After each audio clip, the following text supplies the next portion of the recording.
stand together and fight this disease. I come this way before, traveled through the open door. Circumstances navigated the path, and like happened all so fast. No, it got lonely. Sometimes you see, I know we couldn't make it. Even when I'm offbeat, I still land on my feet, and nothing can shake me, cause I know life took a hold on. I never. This is where I am destined to be. I'm not ready to give up. I believe in the miracle of life. Life's a play with no rehearsal. Learn quickly, they'll come for your role. Games can play, can't take it personal, cause the devil is a liar. Telling you the truth, it's all in what you do, some things you gotta do, fight for millions, take a second, see the blessing in it. For much expected, much is given. When to make the living, now I'm giving back to children. Never let the power come first before your happiness. Yes, you can be the best if you go the distance. Mix a little sweat with your persistence. You know that the best things are never instant. Just shine up, let us see your brilliance. Get up, open up your eyes now. It's the moment of truth. No backing down.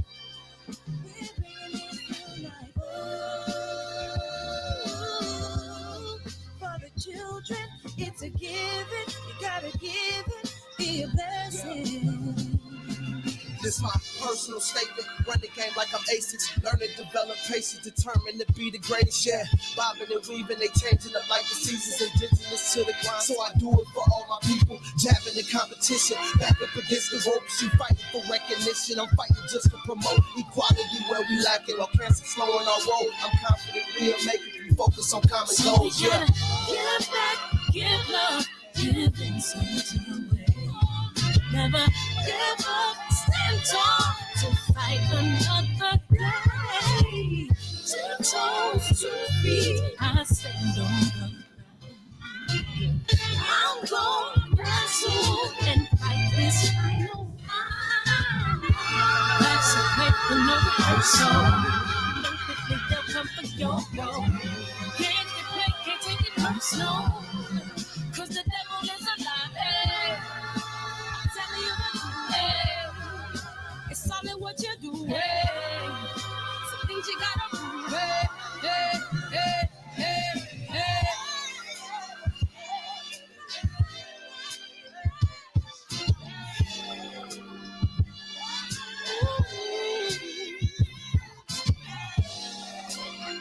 I'm gonna share all that I have and give to those in need.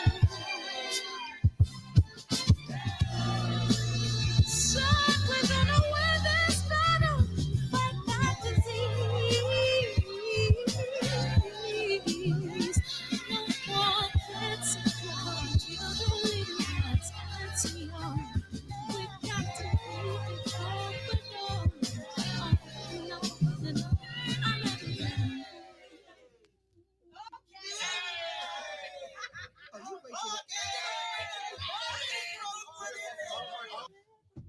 Great job. Yay. Oh my God.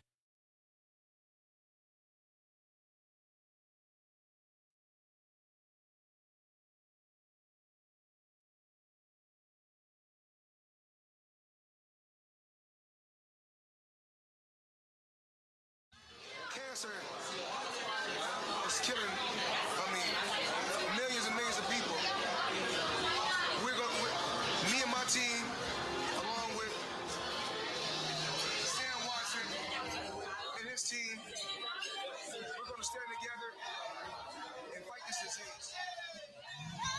I come this way before, traveled through the open door. Circumstances navigated the path, and life happened all so fast. No, it got lonely. Sometimes you see, I know we couldn't make it. Even when I'm offbeat, I still land on my feet, and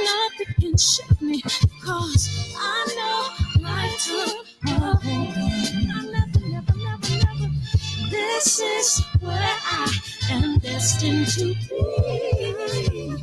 I'm not ready to give up. I believe in the miracle of life. Life's a play for no rehearsal. Learn quickly, they'll come for your role. Games can play, can't take it personal. Cause the devil is a liar. I'm telling you the truth. It's all in what you do. Some things you gotta do. It's fight for millions. Take a second, see the blessing in it. With much expected, much is given. When I made the living, now I'm giving back to children. Never let the power come first before your happiness. Yes, you can be the best if you go the distance. Mix a little sweat with your persistence. You know that the best things are never instant. Just shine up, let them see your brilliance. Get up, open up your eyes now. It's the moment of truth. No backing down.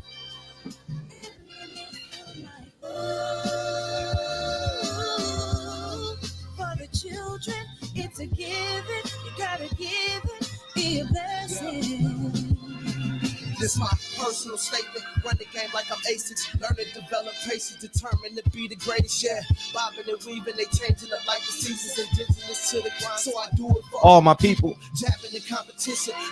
What it do, Eric Gomes? What it do, Richie Rich, TS Boxing? What's up, JP, Era JQ? What it do, Jean Lejeune? What's up, Mike Biggs? Appreciate you, Utah. Opulent Big Homie Coop, man. Thank you, big homie Coop. It's all love, man. G Brown, AJ McCoy, Birdman, Club 57, CB Sports, man. Hey. Appreciate you, man. I know the household is busy. King Corleone. Thank you, man. I thank you, man, for your support over the years, man. And everyone else. Big homie Coop. Chuck Chill, what's up? Devil is a lie. Hey, Anwar, appreciate you, man. Latifa, appreciate you. Thank you, ma. Thank you. Oak Park, Ernest Nichols, the Village Brother, the Graduate. Hey, Douglas Kirkland, Victor, what's up? Unique Don in the house. Jello D, what's up? MXC. What number was that again? What's up, big homie? I appreciate y'all coming in here, King Israel, Kamara. Thank you, Kyle.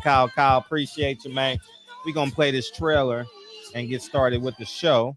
And we're going to jump on into this, man. And, yeah, man, it's not cool. But we're going to start this trailer. And, oh, man. I said Malcolm alleged that some of Elijah's women were underage secretaries. And can you expound on that? Yeah, well, I guess they were, because they were there. I seen them myself. It's all true. Good evening, messenger.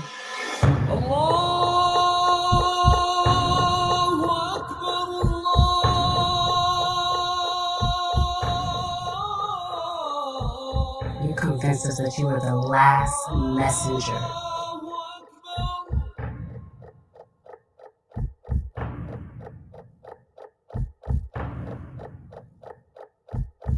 How many other bastard children do you have? At least 15. Hey, you know, I was thinking I was running the other day. Literally running. Yesterday, as a matter of fact, I thought of this, right? I says, it is utterly impossible for God or Allah to have a last messenger. Put that in perspective. It's impossible. In theory, it's impossible. So billions of people come. Billions. And that's his last messenger? They make up shit. Man, they done bamboozled the people, man. Bamboozled that you're the last messenger of Allah. They just be throwing out titles and people be falling for it, man. God bless you. There's no such thing as the last messenger if people keep on coming and coming and coming and coming. You know what I mean? So anyways, man, welcome to the show, man. We got an interesting show, man. I totally appreciate you guys coming in here. As you guys saw in the thumbnail, I think I need to email it to myself so we can have this conversation, this totality, man. And don't forget, Kyle got a movie coming out Sunday. Everyone's coming to the shop with $7 on Sunday. $7 on Sunday. Lucky number 7. Lucky number 7. And um and pretty interesting. I was on the phone with man. I would tell you one thing, y'all PBC fighters better fasten your seatbelt because it's about to be rocky. It's about to get well. It already is, but now it's coming to the forefront and it's coming. It's becoming public knowledge. And I'm just gonna hit the refresh button on what I've been telling y'all for some time. I told you guys late this year, this summer, that fighters are going to start coming out and talking about how challenging it's been not having fights. And y'all said, "Oh, Fred, you lying on the last messenger of Allah, Al Haymon. You're lying, Fred. How can you make these claims? You're just a peasant. That's basically what people are saying. You're not as smart as Al Haymon. How can you make those claims? No way. No way." But they praise drug dealers. Make it make sense. You know what I mean? Oh, that drug dealer is the best drug dealer in the world. Can I have your autograph? Can I take a picture? Make it make sense, right? Or they praise a gangbanger, or Snoop Dogg is their favorite rapper. You know what I mean? But but no one can be smarter than Al Haymon. Man, you got to make this joint make sense. So I told you guys that summer of 2022 is going to be a rough summer. And these fighters are going to wake up, and it has started. Travis Kaufman, right? You guys know what Travis Kaufman is, right? I think I need to put it on the screen. So let me put it on the screen. And in the meantime, between time, hopefully everyone is hit that like button. Yeah, hit the like button. Why not? Why not? Hit the like button. Oh man. And it's sad when the victim have a name. You know what I mean? Like it's really tough because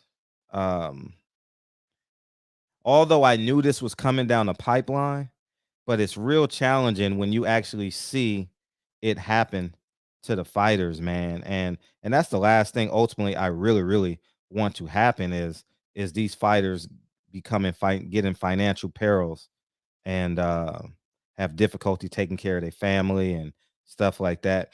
It's heart-wrenching. I read this today and I was heart-wrenched, you know what I mean? And it's tough to read.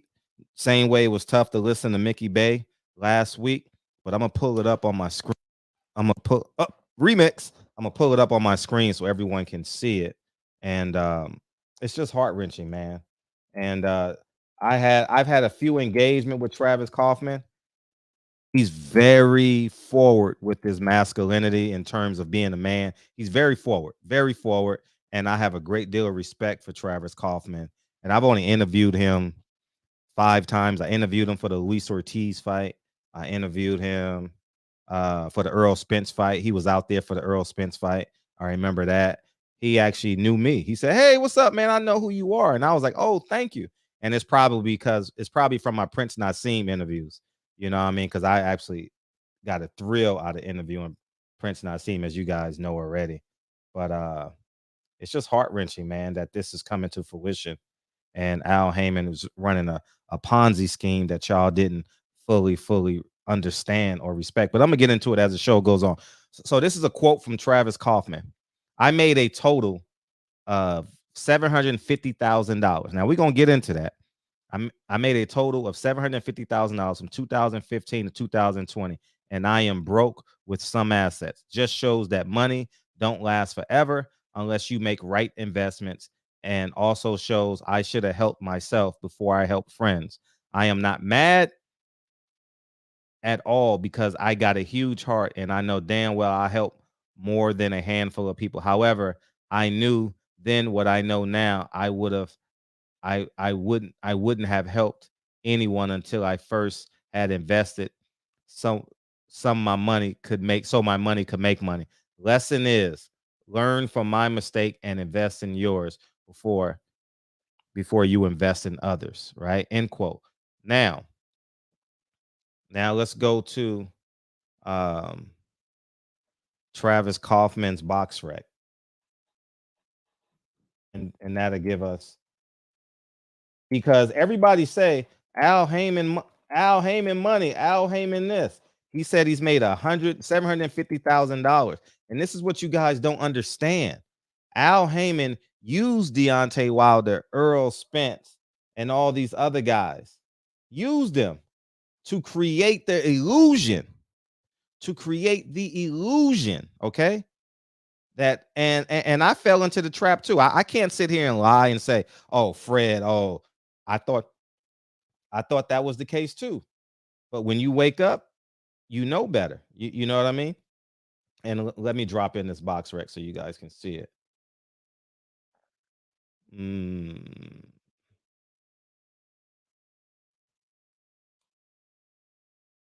All right. Now he has had since 2015, he's been a PBC fighter. And for those of you who don't know, his dad was the East Coast promoter for Al Heyman. And we'll get into that later. But he's fought since 2015. And the reason why he said from 2015 to 2020 was because that's when he signed with Al Heyman. That's why he said from 2015 to 2020. Richard Carmack, Mr. Espinoza, Chris Areola, most notable Amir Mansour, Scott Alexander, Luis Ortiz, and Otto Wallen. Okay, now he's made $750,000. Some would say he should have made $750,000 just for the Luis Ortiz fight. He was the co-main event on Deontay Wilder. Y'all need me to pull it up so we can make this factual, so we can just end the debates and shit. Luis Ortiz. Let's go to the event. Luis Ortiz versus Travis Kaufman. He was the opening on the pay-per-view. Remember Jared Hurd? I remember Jared Hurd got $1 million for that fight. Mark Anthony Barrega, Luis Ortiz versus Travis Kaufman. Everybody say Al Heyman fighters makes all this money. They all millionaires. They all rolling in the dough. No, they're not. They need to fight to make money. And we sit here and say, well, Jamal Charlo has money. Deontay Wilder has money. Earl Spence has money. It stops there. You guys don't understand. When you don't work, you don't get paid. And boxing fans really, really need to understand the big picture instead of rooting for your best fighter and thinking every fighter has that lifestyle. No. Every fighter does not have that lifestyle. They need to work. You understand what I'm saying? And we need to start calling it down the line. If you want to be an asset to these fighters, challenge Al Heyman to spread it out. Give these fighters paydays.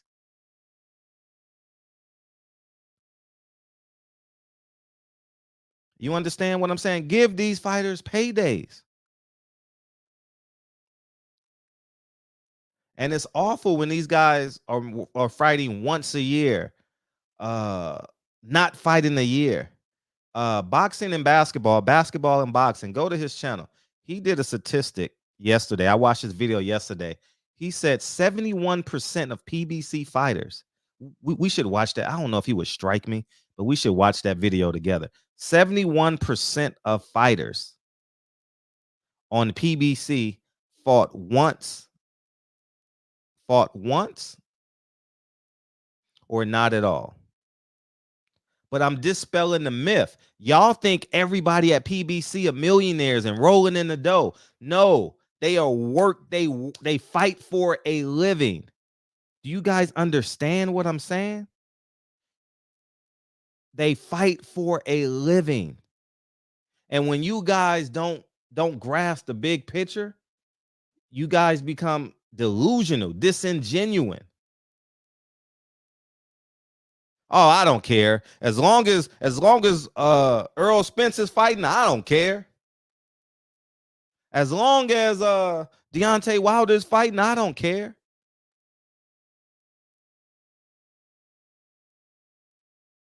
So I think we need to fully start respecting the truth about this. It's no longer PBC. It's going to be a fire sale this summer.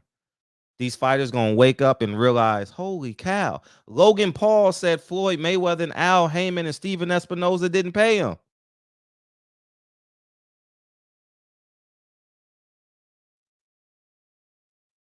Oh, okay. Thank you. You said I can play it. Okay, great. Thank you. Thank you. But it's just, I'll play it at 10 o'clock and we'll all watch it together because I think it's an important video. Thank you, dog. And I think it's incredibly important. You guys are just so narrow-minded. You only stick to your 3 favorite fighters, and that's all of boxing. No, how your fighter became your favorite fighter? By fighting 5 times a year in these little casinos, in Mississippi, out here in the high desert, Friday night fights. You guys are missing the big picture, and it's okay because more fighters are going to come out. Because I have spoken to at least 20 PBC fighters, man. At least 20 PBC fighters that has told me, God, I can't get a fight. I can't pay my bills. I can't even get on a card.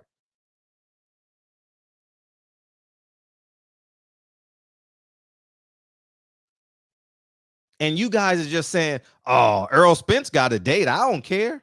No, Errol Spence was a prospect 4 years ago. You're disrespecting the sport as a fan. You're being disingenuous as a whole, man. So I think that we got to Earl, I'm not caping for him. I'm not caping for the dad. I'm not caping for no promoter. We gonna call it right down. We gonna call it down to fuck it. I don't give a fuck. You know what I mean? I'm not saying his dad was right. Errol Spence, Al Haymon is wrong. No, Al Haymon ran a Ponzi scheme. Al Haymon ran a Ponzi scheme and it worked for him. And it really, really worked for him. I swear it worked for him. You understand? Here's what happened. Matter of fact, okay, we're going to get there. I need you guys, and you guys take it for what it is. We're going to read this article. And for all you dumb Negroes that say, oh, I'm not mad at Al at all. All I'm doing is a truth sayer. I don't respect Al because his business practices are terrible. And I'm going to tell you one thing. Not Al Haymon. Bob Arum was right. He's going to ruin the sport of boxing. Yes, Deontay, and let me tell you one thing. Deontay Wilder is going to be well off. Errol Spence is going to be well off. Tank Davis is going to be well off. The Charlo brothers, I don't know. I don't know if they're going to be well off. I'm just saying. You understand what I'm saying? Fighting once a year with that lifestyle? No, I can't say they're going to be well off. They better start shutting it down. You know, because Travis Kaufman is a great example of it. And I respect Travis Kaufman. He was cool to me. He got a lot of sauce to him. He cool. You know, he got swagger to him. You know what I mean? He is. He's that dude. He's that white dude that lived in the neighborhood. He's that dude. That's basically who is the athletic big dude in the neighborhood. You know, in my neighborhood, we got the Latinos, the big Latino brothers. You know what I mean? That got that sauce. They got the black girlfriend and shit like that. You know what I mean? That had the 320, the 318i. That's the BMW when I was a kid and shit. That was him. That's Travis Kaufman in my neighborhood. And I'm giving you a profile of him so you guys can know who he is, because many of you haven't met Travis Kaufman. And but it's time for us to wake up, because what we want at the end of the day as fans is cards, is boxing matches, the best fighting the best. That's what we want at the end of the day. If Bob Arum is doing some BS, we go at him. If Eddie Hearn, Al Haymon, I was caught up in the sauce. As it pertains to, oh man, he pro-black. We got to root for the black man because Bob Arum is doing it wrong. I was like that for a couple of years. And then I presented something to PBC, like there's a whole bunch of racism going on. They're being disrespectful to media, and then the media won't say nothing. I'm like, oh, media is quiet. Oh, I don't care. I want my credential. I'm not going to go against the machine. I said, oh, okay. And then when I realized it was money over everything, cash rules everything around me. Cream, get the money. Y'all can finish the rest. Dollar bill, y'all.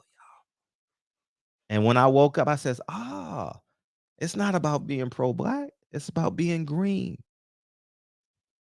And I says, okay. And that's when I realized for real, there's no ally. I had no allies. I had no allies in the sport of boxing. For real. Nah. No one would go. No one. Let me give you the example of what's going on. It was Keith Thurman. Who did he fight January, his comeback fight? Jessicito Lopez.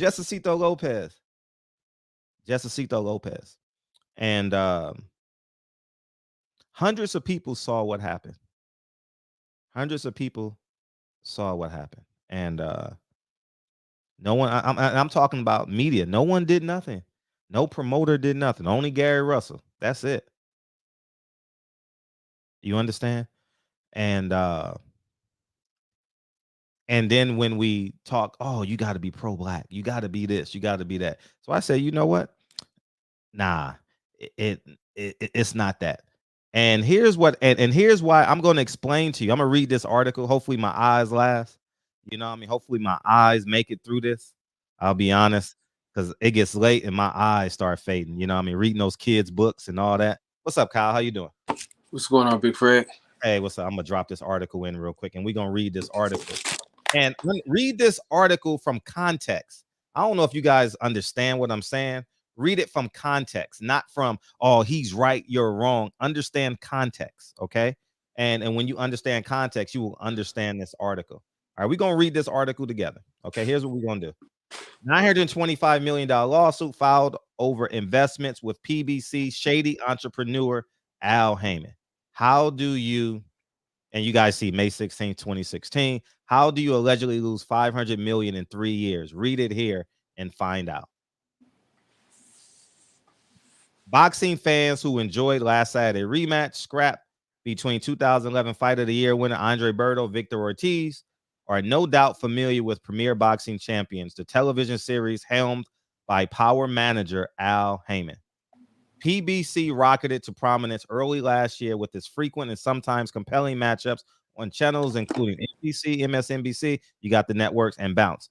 It garnished even more attention on the business end as a time buy, with money flowing from Haymon's corporate entities to the television networks instead of the other way around. So basically what that's saying is Al Haymon bought time on ESPN. Remember, Leo Santa Cruz, Abner Morris is on ESPN, and so on and so forth. Those are called time buys.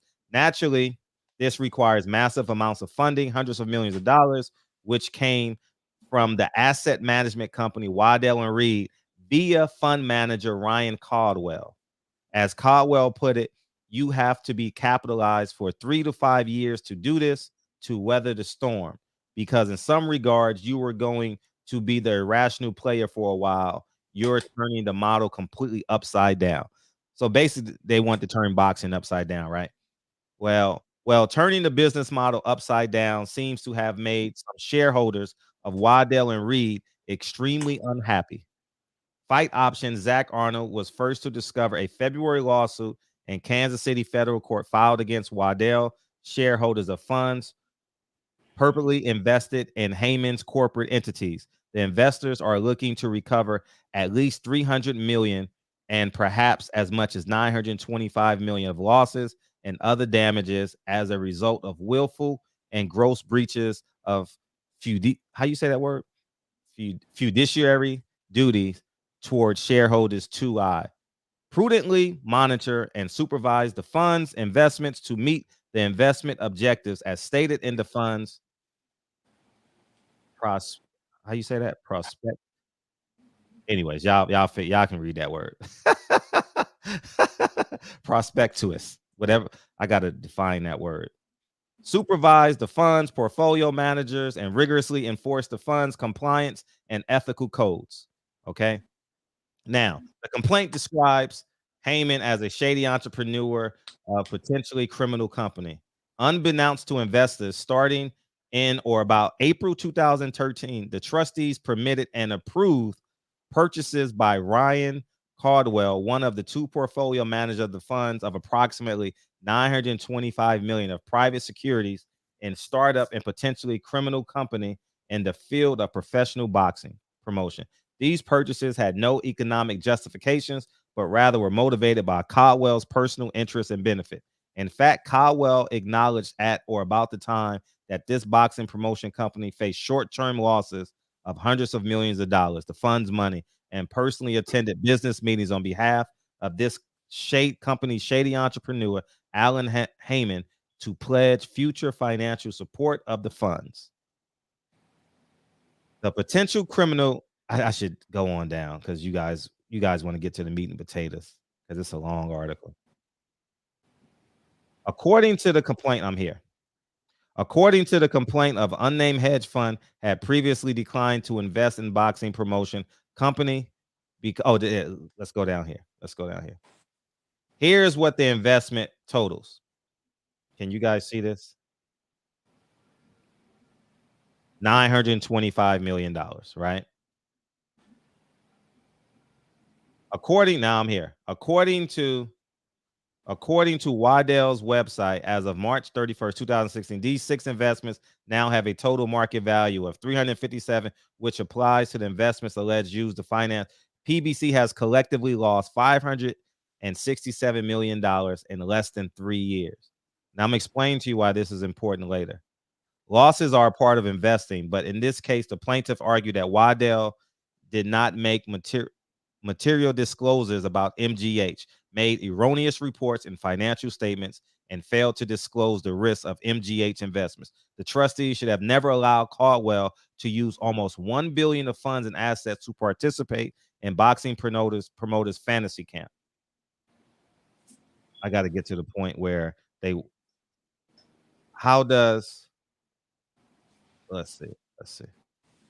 The federal lawsuit was voluntarily dismissed on April 18th with a new case filed in the state the very next day. Bloody Elbow has yet to abstain. The court report. How does one allegedly lose $500 million in a combat sport organized in just under 3 years? Boxing mega manager Al Haymon just provided the blueprint. Time buys lost leaders allegedly spending hundreds of millions of dollars buying boxers' contracts. This weather the storm part of investments, something Caldwell would take 3 to 5 years just to start. This is where I'm at. We seem to have some pretty unhappy Waddell fund shareholders and Haymon facing antitrust lawsuits from boxing's big promoters, but only time will tell, so on and so forth. Now, why is this important? The reason why this is important is because $925 million is impossible to blow by accident. And you say, Fred, what are you talking about? Now, you got to keep in mind, I don't know if you guys want me to pull up the articles, but midway through this 6-year term, Showtime invested $50 million. Remember, they got $40 million from Showtime, $50 million from Fox, and so on and so forth, right? If they're paying for the fighters contracts and the fights and the promotions to put them on, and Fox is doing the same thing, how do you lose $1 billion, Kyle?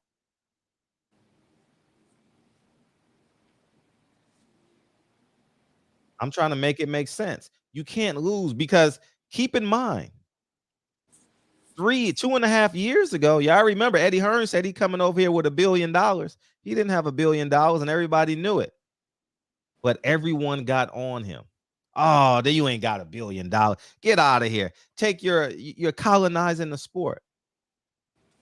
Al Haymon did one thing, and he did one thing only. He used Deontay Wilder and all these names, the Danny Garcias, the Earl Spence, to cover up what I believe he was doing, allegedly, right?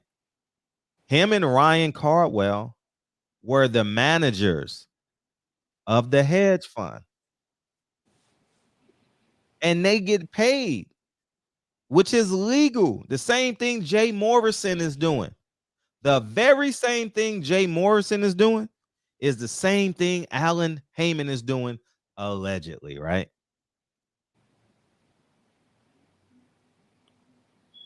And guess what? If PBC succeeds, guess what? Guess what? Alan Haymon is on the hook for, Kyle. If PBC $1 billion.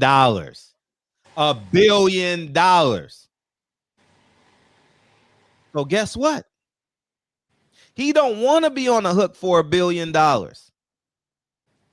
He don't know. Why should he? He's legally protected.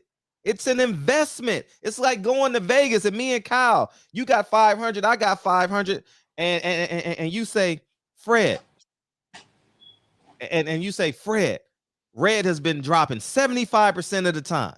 You got 500, I got, okay, let's put 500. Boom, we hit red. You got Deontay Wilder. Boom, we got red. Or let's let it ride.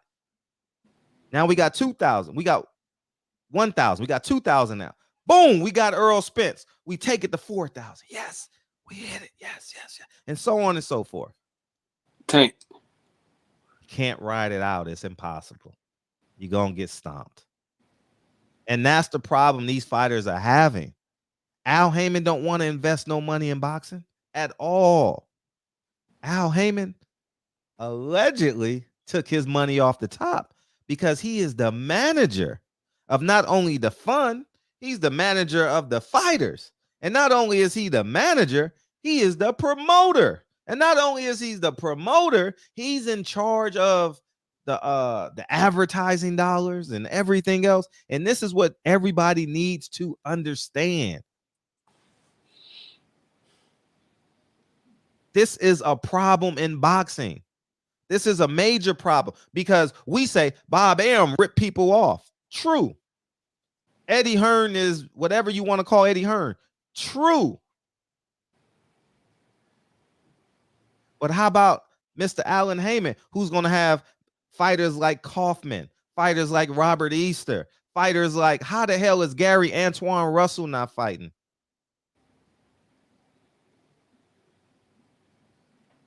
Guys got to make it make sense. Hey. Yeah. So you saying if the PBC succeeds, then he's got to pay? Oh, it's an investment. Yes. It's an investment. So now he has to show proof that it's failing. If he shows proof that it's in the black, he got to pay back that investment money. So, but if it's in the red, he get to keep it? If it's in the red, it's a failed business. And then if he sells it, what happens? He ain't going to sell it. You ain't going to sell PBC. You got to understand. Listen to what? So shit. So he. So basically, he get to just kick it with that money. Yeah, it's an investment. It's a failed investment. And guess what? PBC is not the fighters. PBC is a content creator. It's different from the fighters. The fighters are not attached to this contract. The business has to lose. It's no way this business can succeed. That's why I laughed at Bob Arum when he said, "Oh, he's terrible for boxing." Now Travis Kaufman can't get a fight. And you guys say, "Oh, he made $150,000 a year. He got to pay his trainer, he got to pay his manager, he got to pay taxes." And that is a workman's like. He's an undercard fighter. No disrespect to him, but he's a co-main event. Deontay Wilder and in between fights against Luis Ortiz and Tyson Fury. He's one of those guys. And when those guys aren't working, it's just like in America. If the minimum wage workers are not working, we don't have an American society. And that's the same thing with boxers. If we don't have these guys, these Kiko Martinez's, these Travis Kaufmans, we don't have a sport. And that's what we're missing in this whole grand scheme of things. We just look at Earl Spence $400,000 jewelry piece. We look at Tank Davis $1.8 million. We look at Deontay Wilder's immaculate home, and we say, oh, these fighters are living the best life. They not, outside of those 10 guys. And that's the problem. And you say he was making $75,000 a year, right? How come Fortuna, whatever his name is, how come he gets to fight 90 days from his last fight? Fundora, thank you, dog. How come he gets to lose? He gets to fight 90 days from his last fight day. David Benavidez, 120 days. He's fighting March 12th in Arizona. I mean, aren't they signed with Samson though? Yeah, he signed with Samson. And if Travis Kaufman went broke with $750,000, just to add to Marky Dan, how'd Al lose $900 million in 5 years? My pre-law professor would say he's a damn criminal. Man, listen. He knew what he was doing. I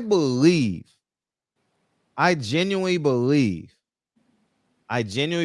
in the beginning he had great intentions.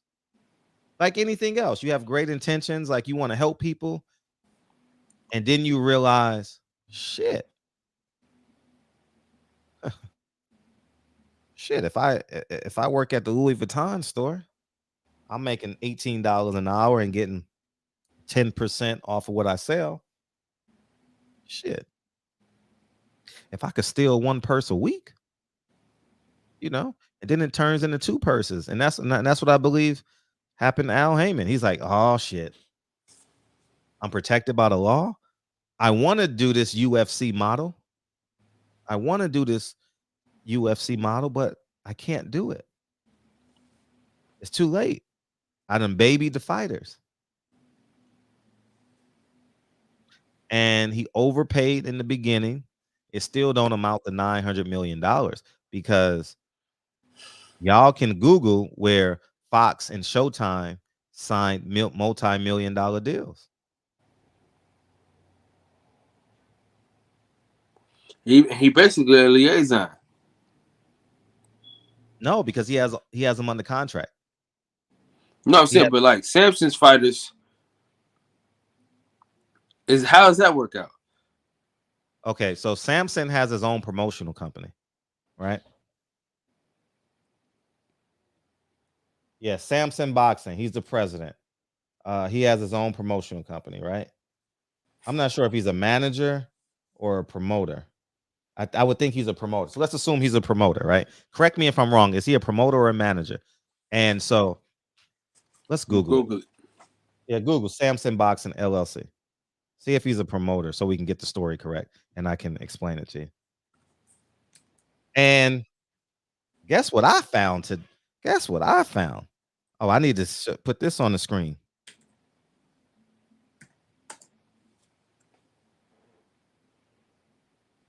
Here's another thing that I found that you guys going to understand. It's all going to make sense once I show you this.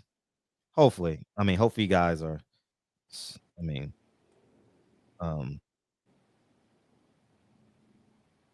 and all these time y'all thought Adrian Broner was saying the wrong things. I'm going to play boxing and basketball's videos. It's about a 15-minute video. I want you guys to actually watch that video. And he gave me permission to play it. So I'm going to play. It's like a 15-minute video. I think it's important. And when I play, it'll make sense. But let me find this. Damn, I got so many. I'm sorry. I got so many windows. That's why for this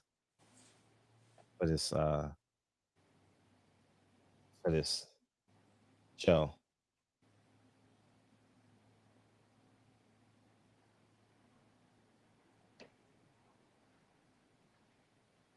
Everybody always wanted to know their agreement. You want me to put the link in the chat for it or what? To what? What is he, the promoter or the manager? Man, it's a whole damn bio. No, but So I think what is it? they never say exactly what he is. It says They on the say website. they just say his name and say he's a boxing president. Is he the promoter? They don't say promoter. They just say president. Does it say promotional company at all? Mm-mm. All right. What you guys are watching is the agreement between Al Haymon and Bob Arum. Don't ask me how I get this information. I just do. Okay. All right. Now, in this information, let me read it to you guys so you guys have a great understanding. Haymon Sports waived this provision in 2016 to a settlement agreement with another promoter, Top Rank, which resulted in a dismissal of a recorded case. Now, what he dismissed is the stronghold of allowing the fighters what he this is what Bob Arum didn't want to talk about, and it's among other things too. He dismissed the right of the fight of Al Haymon having provision over the fighters from going on other networks to fight because the fighters needed signatures. So that's where we're at. And if you think I'm doing my people wrong, then you're gonna have to talk to the 75 to 100 fighters, the black fighters that's gonna be unemployed. And then I want you to come back and say, oh, and that's the sad part about it. You guys are narrative driven instead of seeking the truth. You guys think that let me kick this dude out. You think that all black people are 100% of the time. No.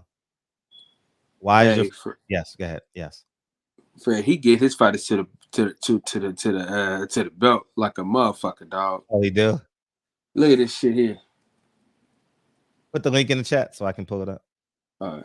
Oh, I can't. You gotta. Can you DM it? Can you DM it to me? Because I'm on. I can't copy and paste from here. I'll put it in. Oh, okay. Hold on. I'm gonna put it in the private chat. Hey, D. Will, you got you're a victim of white supremacy, man. You said because the mob do it. The mob ain't got nothing to do with our community. If we take care of us, we ain't got to worry about nothing outside of us, and that's the problem. Put that link in the chat, Fred. No, send it to my DM. We are contingent upon comparing ourselves to white people and other criminals. No. If we say recycle our dollars, why do we compare ourselves to what white people do? Well, white people get away with this. What? That's day one. That's day one. That's the psychosis that you're in. You're black trauma pimping. What I've been saying. No, who cares? Who cares? You know where you start, where you're born, right? You know what the race is, right? You know that the judicial system has a systemic I sent it to you, Fred. Thank you.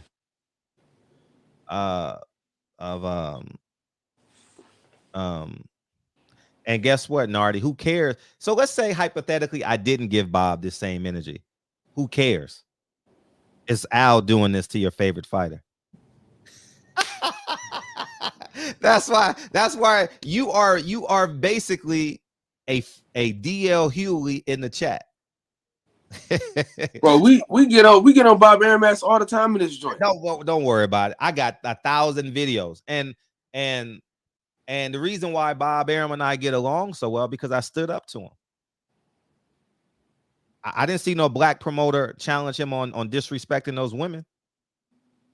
Did I?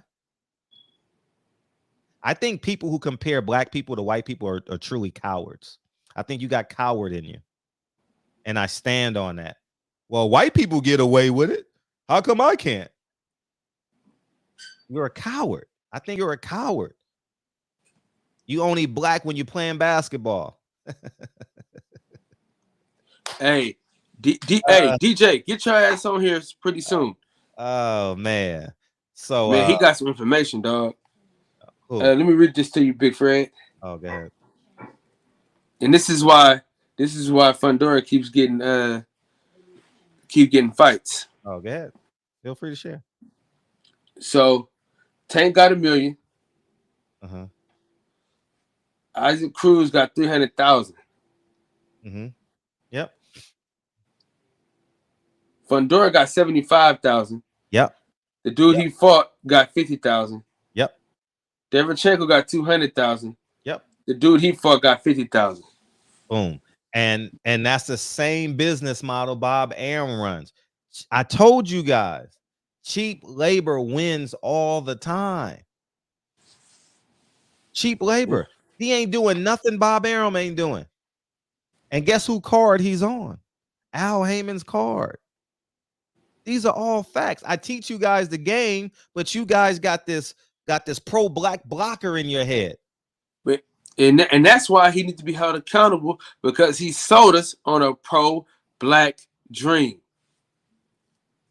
Yeah, in a sense. And he also said it was free. No, it ain't in no sense, Fred. Well, he put there all the black, huh? He's never said it. So it's hard for me to hold him accountable to nothing. I got you. But I get what you're saying. But it damn sure feel like it, Fred. The visual of it is like, oh hell. Oh, we about to go to Wakanda. You know what I mean? Where we guys gonna be, it's gonna flourish. All the flowers gonna be black. You know what I mean? So all I'm saying is this. It's gonna be a tough summer. All right. Summer 20. And it's all about the optics. Yeah. You know, it looked like the way it looks, it's like this is a black promotional company. Yeah. You did what I'm saying? Like, right. So we won't hold Bob Arum to the same standard, because he already told you it's fuck you and fuck whoever else. You know what I'm saying? He gonna fuck whoever. He done fuck Mikey Garcia, he Mexican. Oscar De La Hoya been fucked. You know what I'm saying? He don't give a fuck. He fucking everybody. But the thing about it was, Al Haymon sold us on a dream, dog. Now I will say this: his 5 or 10, yeah, they good. Everybody else, shit. And if you disagree, beam in, call in. Don't just sit in the chat and talk. This is the barbershop. Come in and disagree. Yeah, it's fine, man. That's what it's all about. But I would say this though. Yes. Listen, it's on wax. Bob Arum came in here and I got on his ass about Shakur Stevenson not getting Oscar Valdez. Right or wrong, Fred? We both did. But you know what? I'm not into appeasing their I don't want to appease people who feel satisfied with being equal to a white person. These are black people who want to be equal to white people. Or you're not keeping the same energy for white people. You get what I'm saying? Their life is validated by being equal to a white person. Whenever a black person compares victimhood to a white person and the white person is the hero, they got a problem in their life. I don't want to appease them. They need to fix that on their own. If a black man is wrong, he's wrong. It's no reason to compare him to a white person. That's cowardly behavior. I don't walk to Lincoln and be like, oh, well, you got to get an A because Bryce got an A. Shout out to L Dub. L Dub is a fucking legend. Oh, what he said? I love this fucking guy. Samson is a promoter. Shout out to fucking L Dub. Okay. This nigga L Dub is an encyclopedia of boxing. You gotta love him. You got to fucking love L Dub. He sent me the man Instagram, and on this Instagram he said sports promoter. Yeah. President of Samson's Boxing. Okay, so what does what was the question so I can break it down? Let me open up these phone lines. I think the boxing MD. Let me bring him in. Hey, what's up? What's going on, guys? I don't know if I disagree or agree yet, but I do have some questions. Sure. So when I got off the bandwagon was when I saw what was going on with Haney and what's the other 130 guy? You mentioned his name earlier. Moses? No. The Tank Davis? nah, he's with lost to Lomachenko. Lomachenko's best win, really. Oh, he lost to Lomachenko? Yeah, Gary. Gary Russell. Yeah, when I saw what was going on with that situation, Thank you, Kyle. I started to raise an eye, because it was looking funny, why that fight couldn't be made. But my question to you is, if we know, or if we can agree that on some level, this is chess, not checkers, then how do we know that PBC was the end goal for Haymon? How do we know that PBC was not just a means to the next step, which we maybe are not, thinking about where he's trying to go with it? That maybe PBC was just is just a stepping stone. That's my first question. I believe his goal, according to the court records, was to build like a league, like the NFL, the NBA, and UFC model, and he couldn't pull it together. Well, I mean, I think it just depends on what we're going to say about Haymon. If we're going to believe that he was just overpaying fighters, and just believe that he was going to continue to be able to overpay fighters until he had this, incredible roster, and it was just going to work that way, then okay. But if we're going to believe that his business acumen is half of what people say it is, then maybe the overpaying of the fighters and the beginning of PBC and the getting of the funding was just to get his foot in the door to begin to do something with inboxing that maybe PBC isn't the end all be all goal of. Can you see that in any regard, or do you believe? No, I think he failed, and I like I said, I believe he started off good. He had an idea: if I can get all these fighters to come over and sign with me, and by the way, he's not an advisor. The court documents say he's a manager. So let's throw advisor away. He is a manager of the fighters, and he talks through TGB Promotions, TBG, whatever the acronym is, and his voice funnels through that promotional company. All right, and it's over. PBC is over. It's no coming back. Where is he gonna get the funds? No. Now my goal, what I was saying is, I'm never saying that this isn't a failed venture in our eyes, but I'm saying maybe if the design was to fail because of what the next play is, or what do you think Haymon's play will be next, if there will be a play in boxing? Al Haymon will be one of the richest, let's say black. He's gonna be one of the richest black men in America. He used OPMs to run PBC. I believe it's just on a couple different levels. It's kind of confusing because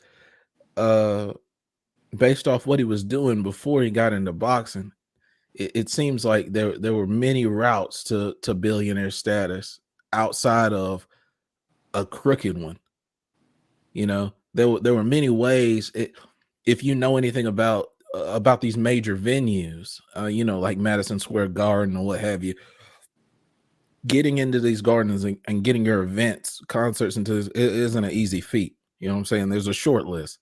So for him to be on these type of lists across America, it doesn't make sense to say, you know what, I'm going to stop this where I could easily be a billionaire on the short list of getting into these major venues, and I'm going to go do something else that is somewhat of a Ponzi scheme instead. You know what I'm saying? Like, that doesn't, as someone who is looking at his mind, you're overthinking it.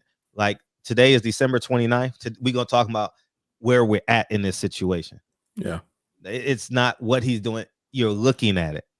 You went from $925 million till in 2 days, Luis Ortiz, Charles Martin is on pay-per-view. You have your answer. It's no reason to question where we're at, what's his next move.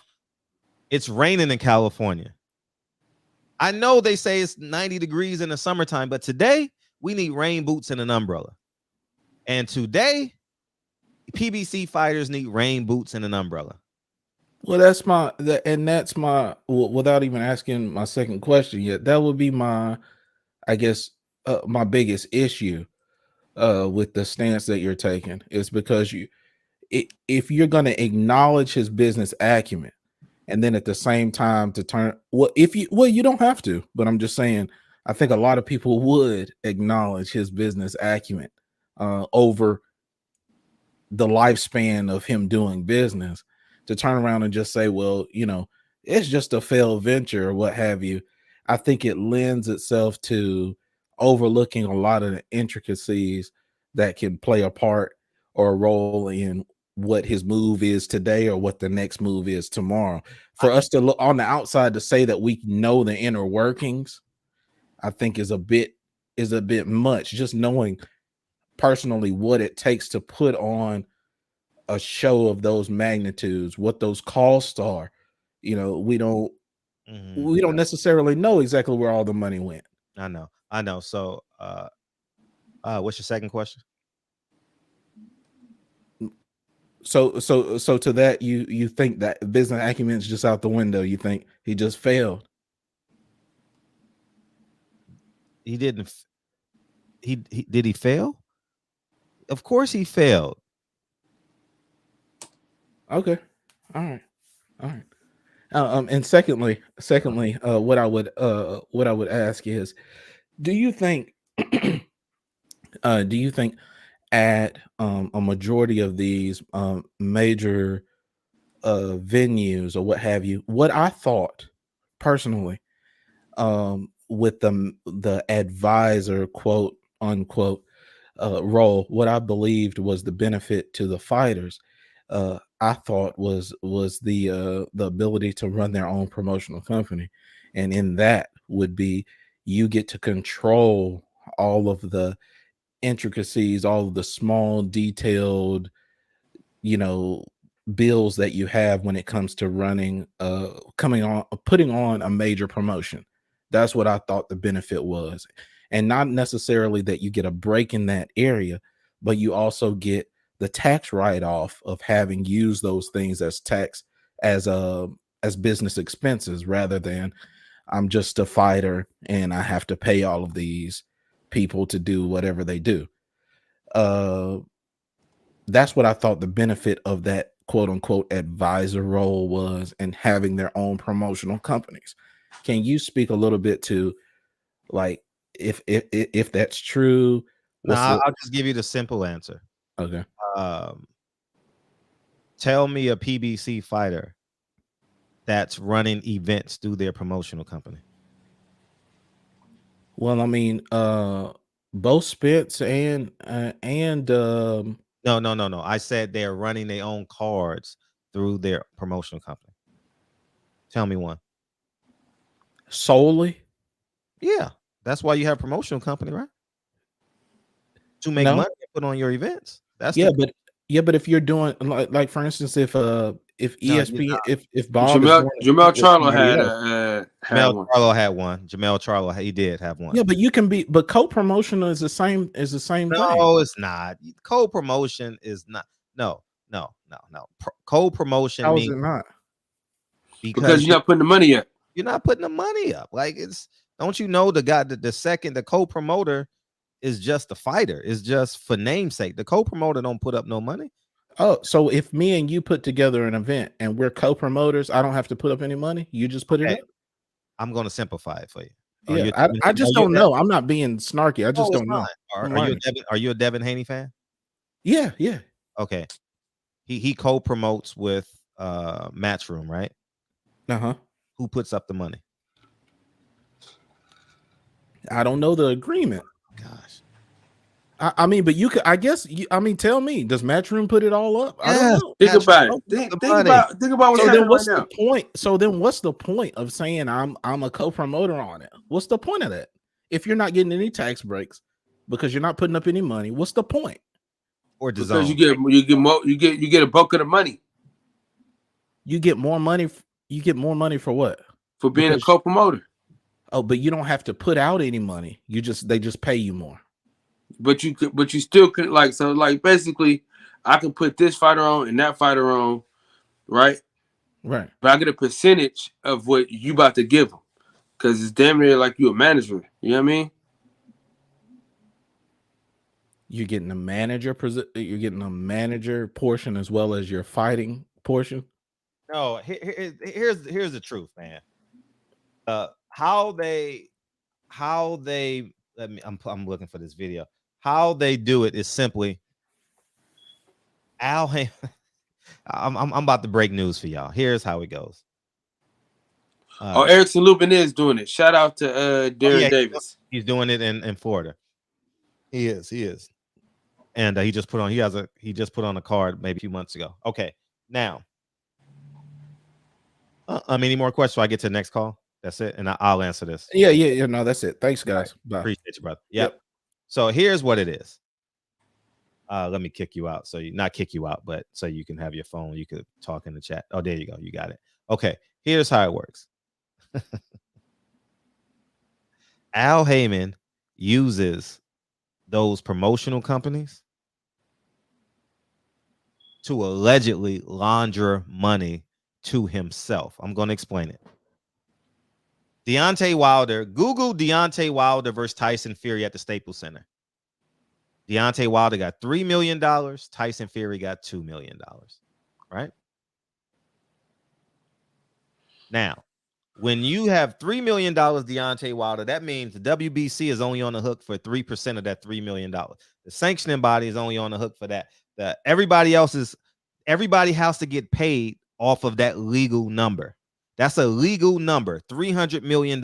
So the tax company in California says when Deontay Wilder, because Deontay Wilder has to pay his taxes on California. When the NBA travels, you pay taxes on that state that you play in. So let's say the Knicks are playing the Miami Heat. The Knicks players got to pay taxes for that game on Florida tax laws. That's how it works. So Deontay Wilder has a fight in Florida, right? I mean, in New York. I mean, in California. He's getting taxed on the $3 million. You say, bravo, bravo. Now, in addition to that, there is no books on what Al Haymon pays Deontay Wilder. There's no books on it. There's nothing on it. You can't prove it.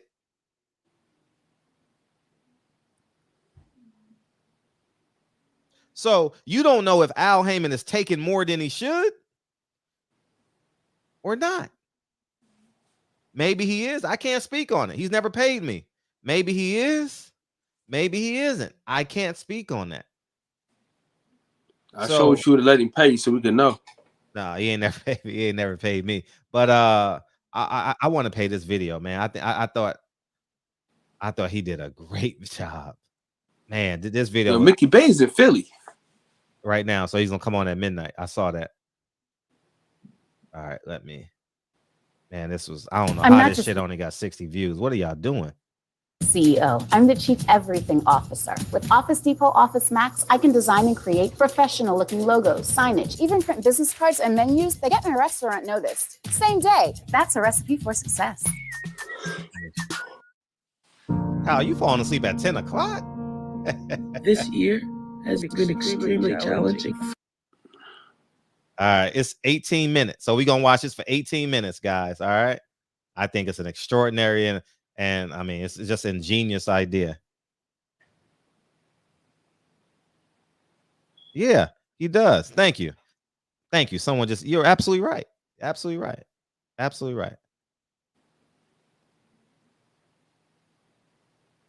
All right, here we go.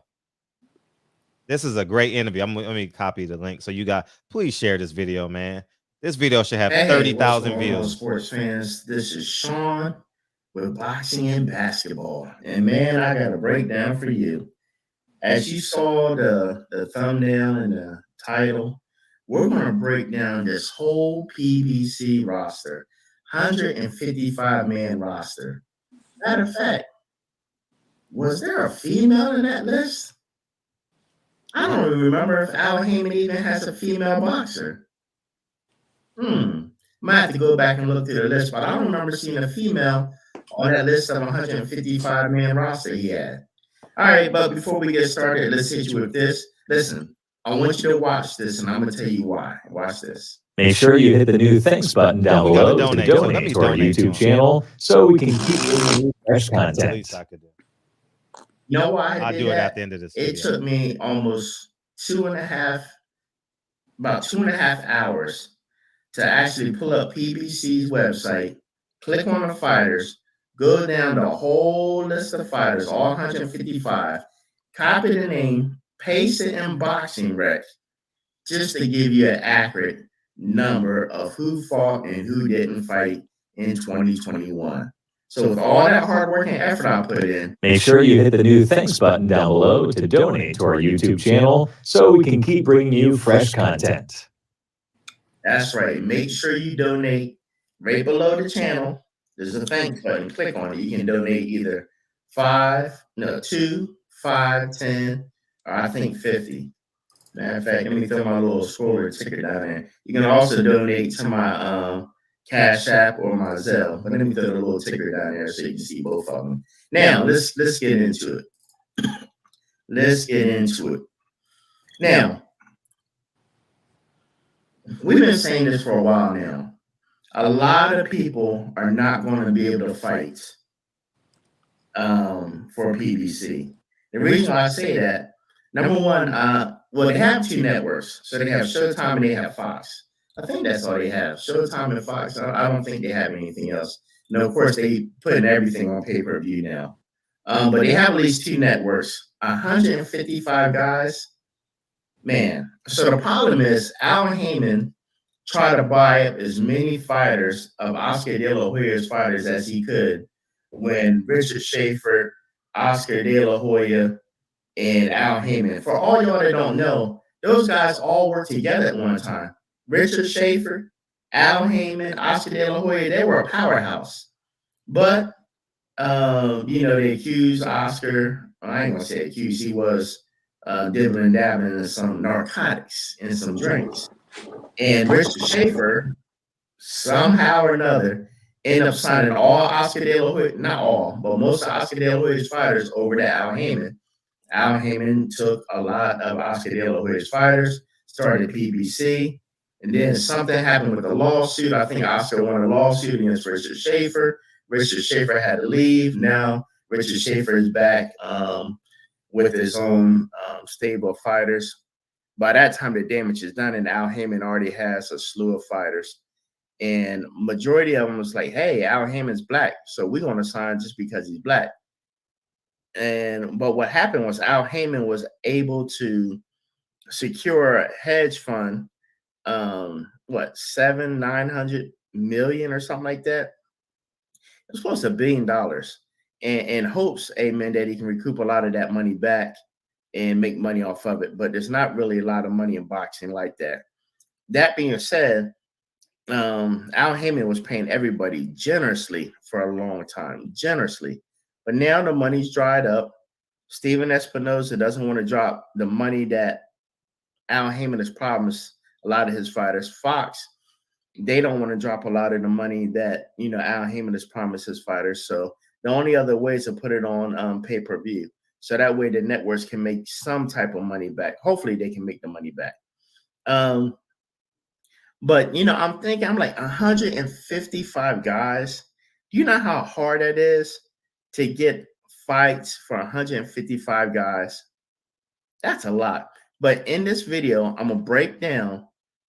I'm going to go through the list of all. I'm going to pull up a share. I'm going to share my screen. I'm going to show you all 155 fighters, how many times they actually fought in 2021.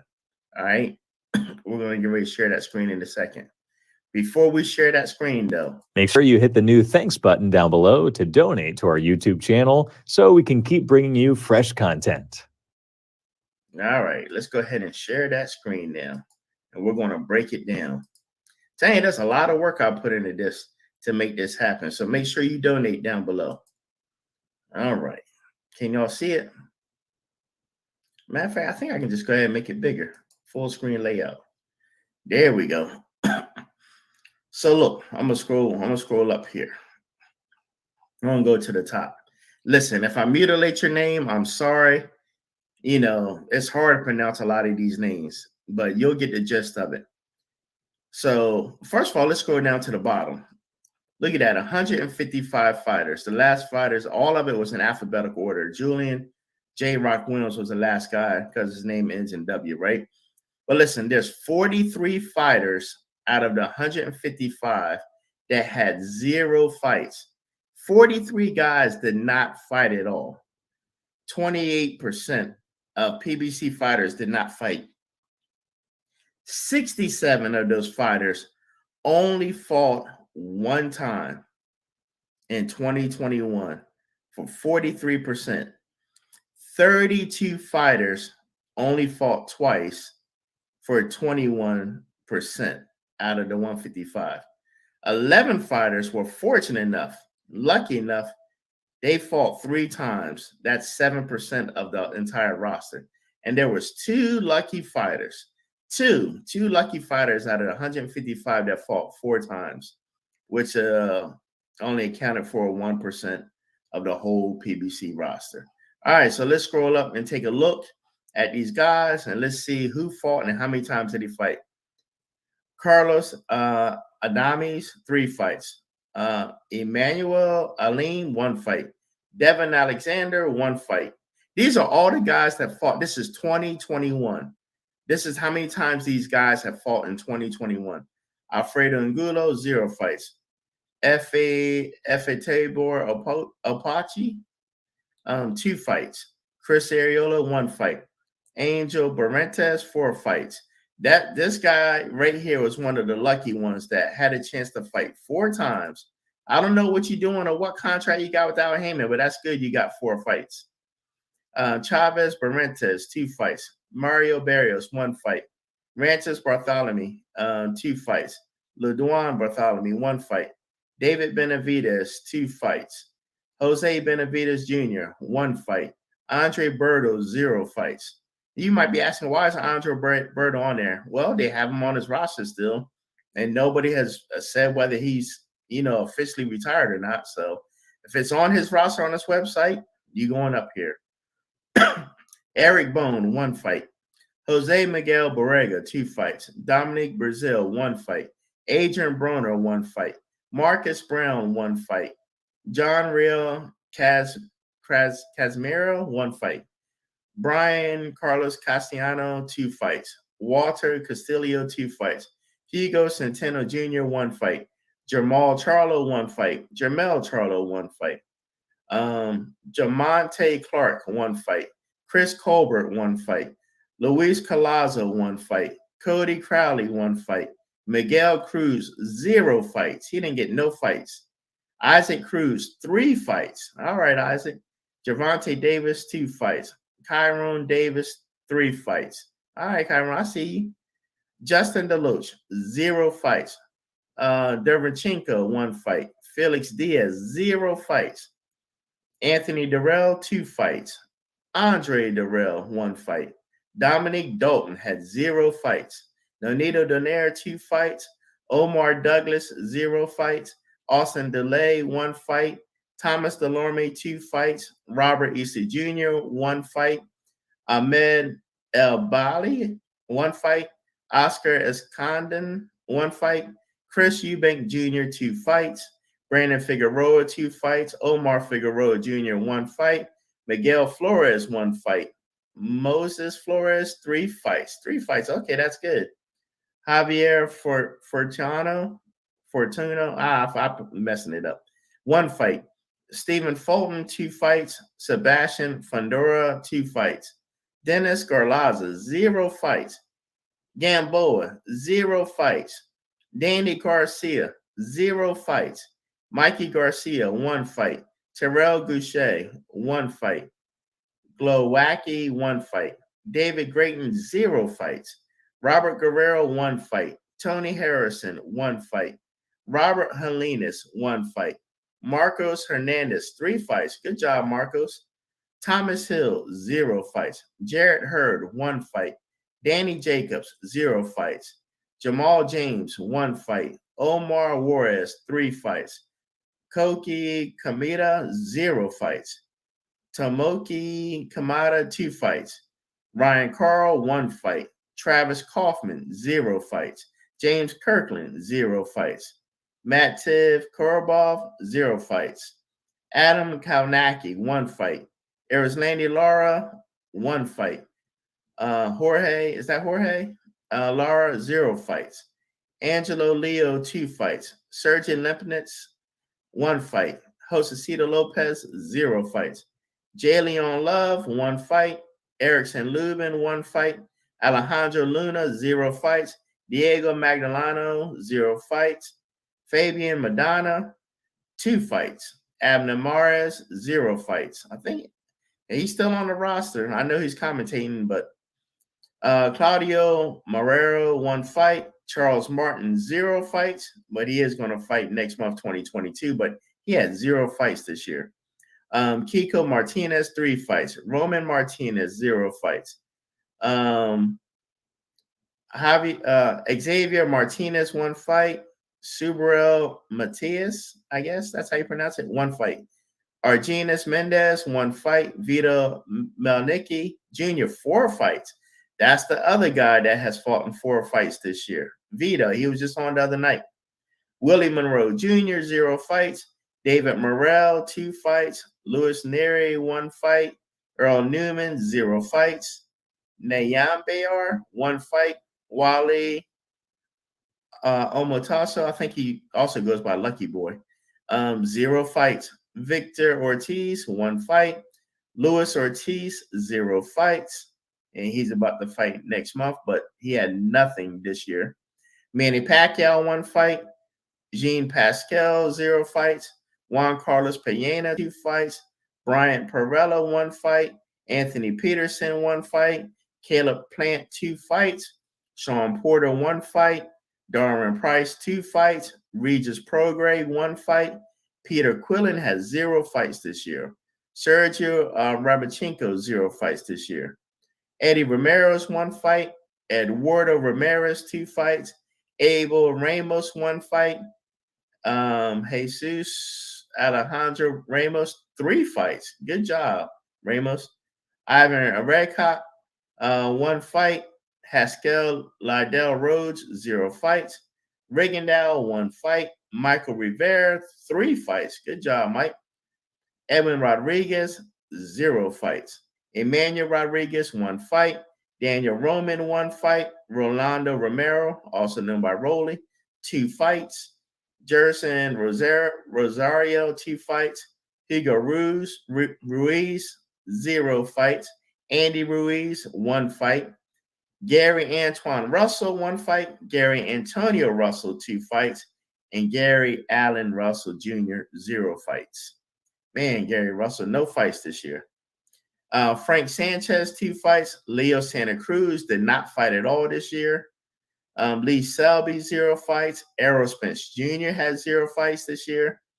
Joey Spencer, 3 fights. Good job, Joey. Emantas Theonis, 2 fights. Javante Starks, 0 fights. Adonis Stevenson, God bless you, my brother. I'm glad you're doing better.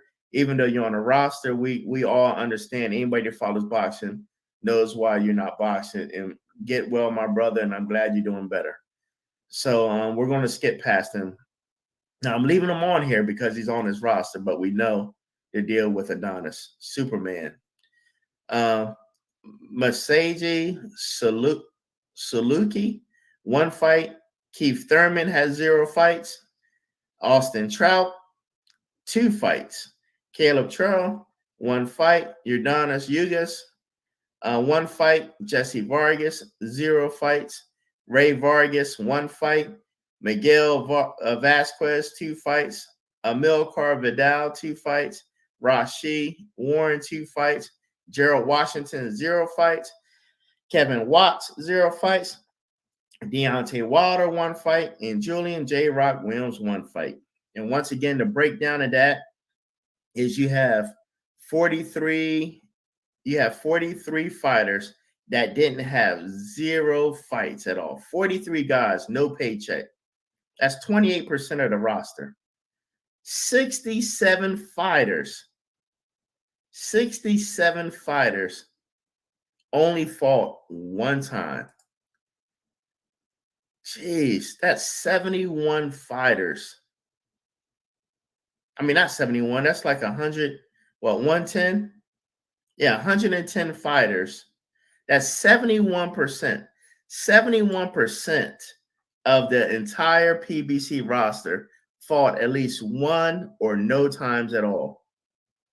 Jeez. 32 fighters fought 2 times. 11 fighters fought 3 times this year, and 2 fighters fought 4 times this year. So listen, that's way too many people on a roster. Way too many people. Half of y'all, this thing needs to be spread out. It needs to be spread out between Top Rank, The Zone, Eddie Hearn, Matchroom. Some of y'all pay on PBC, Golden Boy Promotions. This stuff needs to be spread out because a lot of y'all that's bad. Over 70% of y'all had 1 fight or not even a fight at all for the whole 2021. And you can't say, well, COVID, because you had 32 fighters that fought twice, 11 fighters that fought 3 times, 2 fighters that fought 4 times. You know what I'm saying? That's 29%. 29% of the guys fought 2, 3, or 4 fights. So you can't say it was COVID. It's just there's too many guys on the roster. And we said this was going to happen. So listen, I hope you like the breakdown. Listen, a lot of work went into this. I hope you go back and watch it, go back over the list. And I want y'all to leave your thoughts and comments down below and let me know what you think about this breakdown. Did you like it? And what are your thoughts on this? 155 men. And out of that list, I didn't see not 1 female. It took me all this time to realize that PBC doesn't even have females signed to the roster. If they are, it's not on the list. So I don't know. And listen, please make sure you like, subscribe, donate down below. I'm going to hit you one more time. Make sure you hit the new thanks button down below to donate to our YouTube channel so we can keep bringing you fresh content. All right, there you have it. Till next time, this is Sean with Boxing and Basketball. We signing out.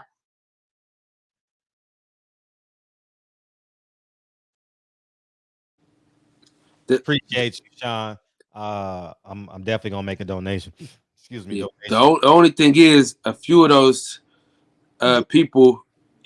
I understand. It's the point of the video.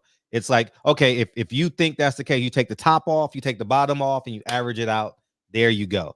You understand what I'm saying? I understand. Yeah. But if they are on PBC's website, they are a fighter of PBC. Al Haymon does 360 contracts. So the same thing that he does with Mikey Garcia, he still gets his cut. The same thing he does with Danny Garcia. What's his name? Daniel Jacobs, Chavez Jr. When Chavez Jr. fought Canelo, same thing. So that's why these fighters are still on his thing. So at the end of the day, let's just talk about what we're going to talk about. If you want to nitpick, make a video, post it on your Instagram, post it on your Facebook. That's the best way to do it. If you want to nitpick on it, we're talking about the big picture here. All right. The big picture is 70% of his fighters fought 1 time or no time last year. You understand? And let's add to it though, Fred. Go ahead. Let me open up these phone lines too. If you want to call them, go ahead. Kyle, Kyle. Some of those fighters are signed with other promotional companies as well. They're not just PBC fighters. So he was saying like Kyron Davis, remember that's how he got all them damn fights, man. You know? And a lot of times the reason why the people got them fights is because they They take them fights 2 weeks, 3 week notice. Mm-hmm. Yeah, F.A. Ajaba is still signed to Al Haymon. You don't know that? Is he? Yeah. Mm-hmm. The same way Terrence So Crawford. how is he with Jay Prince? Because he's signed. It's a perpetuity, or 5 years or 10-year deal. Yeah. The same way Cameron Duncan still gets a piece of Terrence Crawford. Same thing.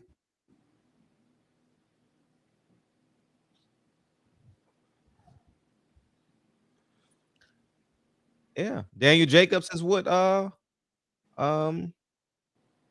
Matchroom. Still with Al Haymon. Daniel He heavy with Al though, right? What do you mean he's heavy with Al? Like he be like you know how like I don't know a job, but not really, huh? I don't know their relationship, but I mean he's still signed to him. That's all I know. What's up, 210? San Antonio. What's up, man? How you doing? I'm doing good, man. Bro, this is why you're my favorite boxing reporter, bro. Oh, thank you. Because, man, hey, like, you out here exposing real stuff. You don't care about, you don't have to hold a relationship with any promoter, so you could just speak on it freely, and I enjoy that. You know what I'm saying? Mm-hmm. Like, yeah, he just ruined other people's relationships. Hey, if the person is fraud, and he's fraud, Fred just calling him out, you know? He's doing the right thing. He's doing the right thing by boxing, so I think, man, my hats off to you, Fred, man. I think some people are really gonna be hurt off of this one right here. Oh, I hope so. I hope so. They deserve it. They deserve it. And I just want these fighters to be free. If these fighters want to go fight with Eddie Hearn, they need to go fight with Eddie Hearn. If they want to put on their own cards, they need to put on their own cards. Like, you know, I just want these fighters to be free. And I get fighters DMing me, hey Fred, can you do a video on this? Hey Fred, can you do a video on that? I don't fall for that. I don't do it because, and I tell them because I can't. You understand what I'm saying? I mean, I can talk about what you're giving me, but I can't say, hey, you know, like it's just challenging to keep up. And I'll never I will never discuss. You will never get it out of me because there's no need to say who it is and what it is. But these fighters are really struggling. And I told you this day was coming. It's Travis Kaufman, you know, who I have no relationship with, you know, selling his home. He's selling a refrigerator for $70 because he has no money. Crazy. Man, why won't niggas just get jobs, man? What? Say it again. I'll get you a second, Kyle. Oh, go ahead. Let me ask you something else, Fred. Mm-hmm. Do you know what's the exact management fee that he charges his fighters? Isn't it like 10% or something like that? I saw it in the paperwork. I have it. I forgot. It was something like 20. It was 20%. It was 20%, if I'm not mistaken. So that's what's crazy to me, Fred. So you think about it. So he got 900. Let's just call it $1 billion because it's easy, right? Mm-hmm. So he gets $1 billion, and then with that $1 billion, he can claim losses, never have to pay it back because it's an investment, right? So let's say that Floyd made him, so it's easy. Let's say he made him $500 million. Right. So he gets that percentage, and he pays himself out of those funds. Yes. So he's making the money regardless, right there. You know what I'm saying? Yes. Not to mention, he's getting this from a hedge fund. And usually hedge funds work on a 2 to 20, right? So you get 2% for managing them, regardless of what you touch. So like, if you don't make a single dime, you can lose. You're gonna get 2%. So he was getting 2% of $1 billion for the past 5, 6 years, 7 years. I don't know. God knows how long. So he making that money on top of it, and then he making money because he's also using as a promotional company. And charging the networks, you know what I'm saying? Right. Because these are two different entities. So one is the one with the investment, and the other one he has as like a creator platform or something, correct? Right. Yeah. So, Right. So he's like, this is what I think is crazy is some people trying to simplify it too easily. You know, this isn't like he got one company, so how does he make it? He dipping and dabbling in everybody's pocket. You know what I'm saying? And Adrian Broner and there's an interview out there, and he said, "Yeah, on paper I made a lot of money." So like he almost gave it up there on paper, basically meaning like, what was he handed? Some IOUs, or was he handed like? Because we never know nobody's come out and said it, you know, exactly. I don't know why. Maybe there's some, you know what I'm saying? Maybe there's some NDAs in there or something with some real teeth in it. But are some of these fighters, and Floyd said it the other day, PBC is me. I am PBC. Remember he said that? And he seemed a little annoyed at Haymon. Yeah, that was a shot at Al. That was a shot at Al. Like, I want power. You're not going to just take my money and not give me any power. Because Floyd don't have his money like people. I mean, he has money, obviously, but he don't have the money that people think. Because he invested into PBC, and he charging him a management fee on that money, on top of the management fee that he made for making him that money, and then he charging him to manage Gervonta, so he's paying himself back again. I don't think people realize the crazy circle of money he just generated, regardless of PBC, you know, goes bankrupt. And it's crazy how all these people come on here and they bash you or whatever, but looking out for this for Al Haymon, and I get it, you know, it was cool to see somebody like, you know, the same skin tone representing these people. But if he's, man, dude, the box is the one that put in the work, and he's the same skin tone too. It's crazy, man. Like, it's crazy. You don't protect the guy that's after the green. Like, I don't get it, Fred. It's insane, man. Yeah. You know what I'm saying? You're right. You nailed it. I just think that some of these fighters are gonna start coming out, exactly, because they're going broke, Fred. They don't got no money. Robert Easter Jr., all these guys, man, and they overspent, you know. Some of them live too lavishly, and now they're going broke, and they need a payday. Adrian Broner over there begging for a payday, going to Europe. Just pay me. I need money. And I think it is real good, Fred, that you're doing this, man. Like, man, it's messed up that these fighters was literally he's literally Madeoff, like you said. Yeah, crazy, Alan Haymon Madeoff. That's who he is to me. That's who he is to me. Right. And like I call the other guys, man. It ain't a skin tone, man. You could be a small hat guy regardless. You know what I'm saying? He's small hat guy. Like, he golfed with them, Fred. You know what I'm saying? Yeah. He went to school with those guys. It's different, Fred. It's different like that, man. You're a small hat guy, so. Anyways, I'm gonna open up the line for others, man. I appreciate this type of content. Man. All the time. This is why I always watch it, Fred. Man. You keep up the hard work, bro. Thank you. No doubt about it. Mr. Henderson, yo, Fred, did you see Logan Paul ask Floyd for his money? That's another way. Listen, Al Haymon didn't pay Floyd.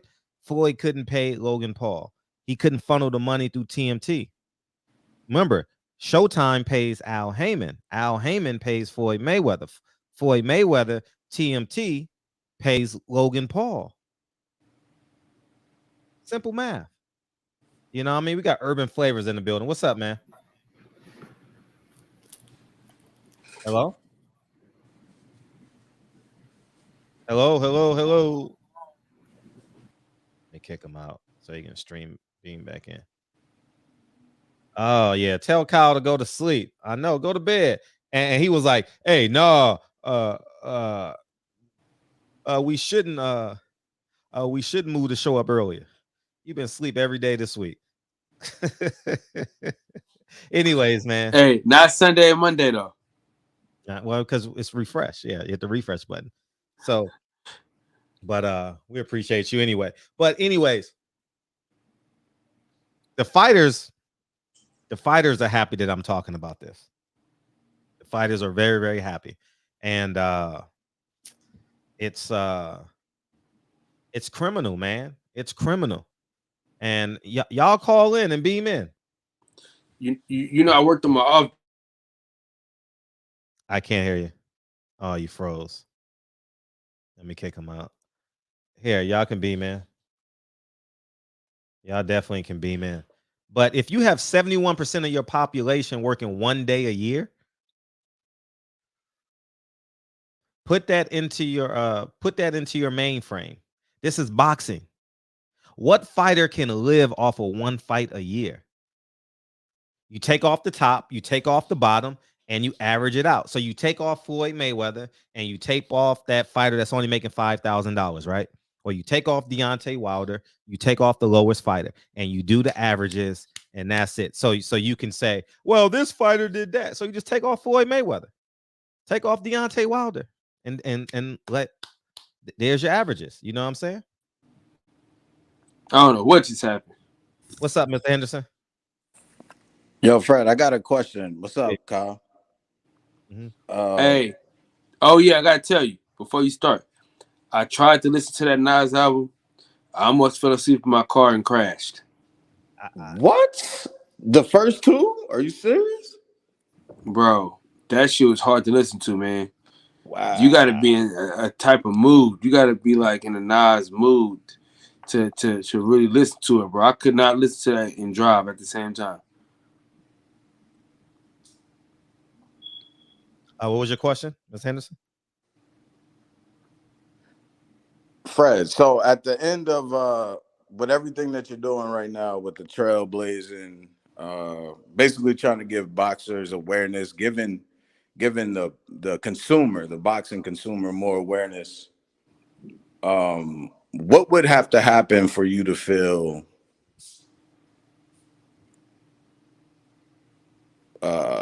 what needs to happen in boxing for you to be happy with the sport of boxing?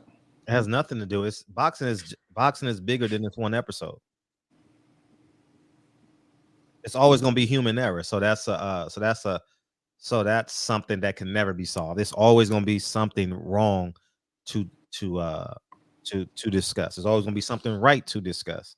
So that's just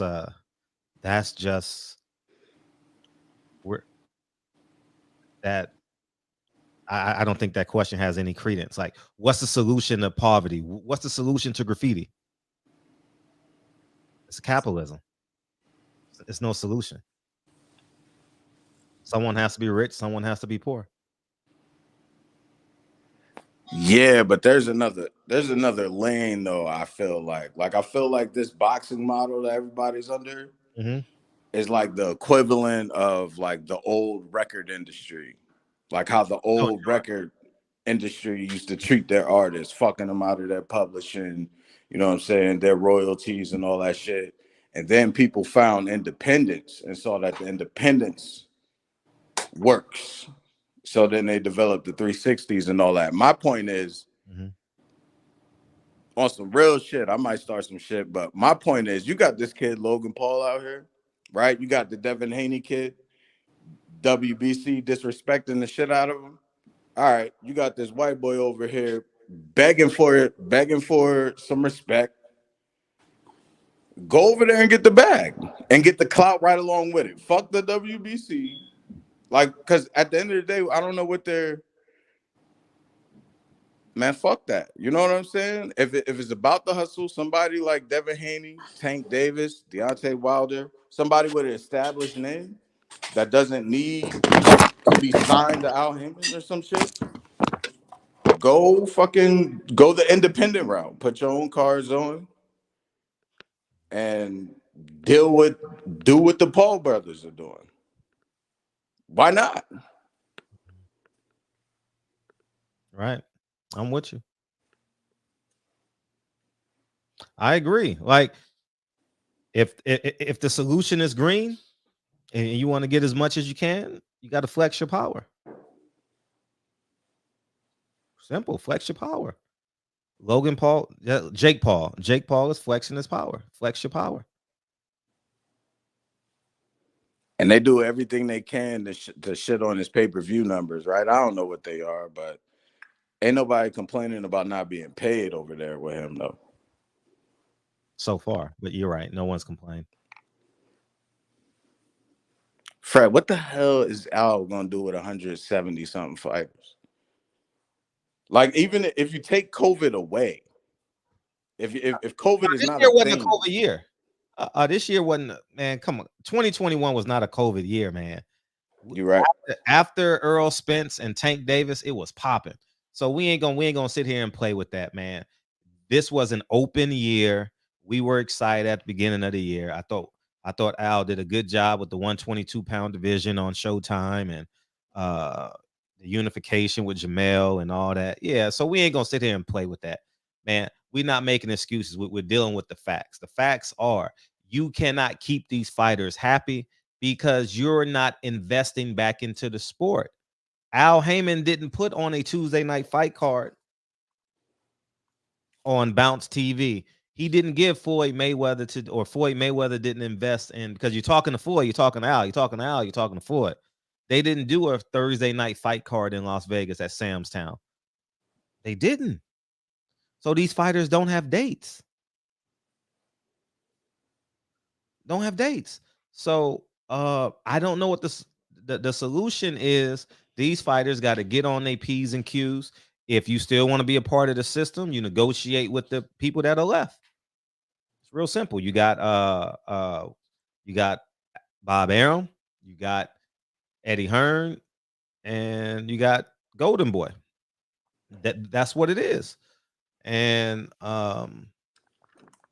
those are your options. And if you're not willing to force his hand, because as a manager, Al can't stop you from signing with a promoter. But do you have money to fight him in court for the Ali Act? Right. You know, if you're staying afloat, you know, you don't want to go to court. You don't want to pay a lawyer all those fees. You know, so boxing is a unregulated sport, and the talent comes from poverty, and also it's a poor man sport. And I say this respectfully, the education just isn't there as a whole, as a conglomerate. The education isn't there. The dad just wants his fighter to be on TV and get signed. The dad isn't thinking, or the mom, excuse me, isn't thinking, oh yeah, we gonna get this plan. We gonna be independent. We just gonna sign a 5-fight deal with Top Rank. We gonna do every interview. Every time I see Fred, we're gonna get in front of the camera. Every time I see Blue Blood, I'm gonna get in front of the camera. We gonna build our brand. After this 5-fight deal, we gonna be amazed. We gonna be able to do it on our own. We gonna take this $1 million check, or 15 fights, whatever makes you happy, guys. We gonna take this $2 or $3 million that we made, and we gonna bet on ourselves. That's the genius of it. 90% of these fighters are programmed. I gotta get signed. I gotta work with them. I gotta work with them to get the deal. Huh? I'm thriving. I'm not connected. Fred, what about the media coverage though? Because the media coverage, the amount of access, you know, the media that's there credentialed for the presser, the post presser, you know, the locker room, all the scrums. They're not talking about the shit that's talked about here. I mean, it's what you choose, man. It's I agree. No one with the credential is gonna challenge Al Haymon. You'll never see that. Never. No media person would ever challenge Al Haymon, because they know what happens. Shit, you won't even challenge Floyd for that matter.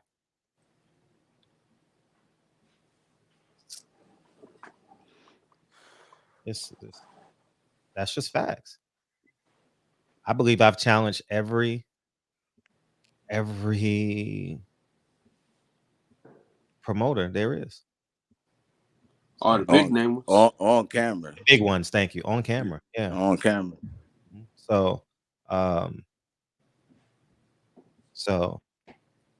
that's where it's at. And if you think a non-black promoter is being unjust, use your money, use your time. What I did, I took money and food off of my kids' table to travel and do these interviews.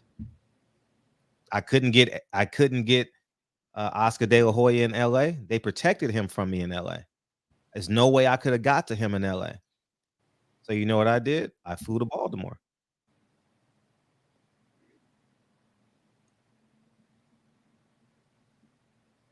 That's what I did. And I got him. Fred, I don't know what this Keith Thurman card. Fred, this Keith Thurman card is about to bomb, man. I know it. All of them gonna bomb because if Tank Davis bombed and if the Paul brothers bomb, it's a referendum on pay-per-views. Fans are not responding to the pay-per-views. Why would I buy a pay-per-view February 3rd and it's the AFC NFC championship game? February 5th? No, it's the week off. I apologize. So it's gonna be the Pro Bowl. They didn't even spend the marketing to try and get those dollars, to try and compete. Mm-hmm. They didn't even this card, man. It looks as bad as Thurman's hairline. Thurman looks in shape though. He does, and I think that's what sucks. Like I think he's gonna look pretty good, but no one's gonna care. Facts. Nobody. Yeah. So yeah, that's what it is, man. Fred, would you go back? For what?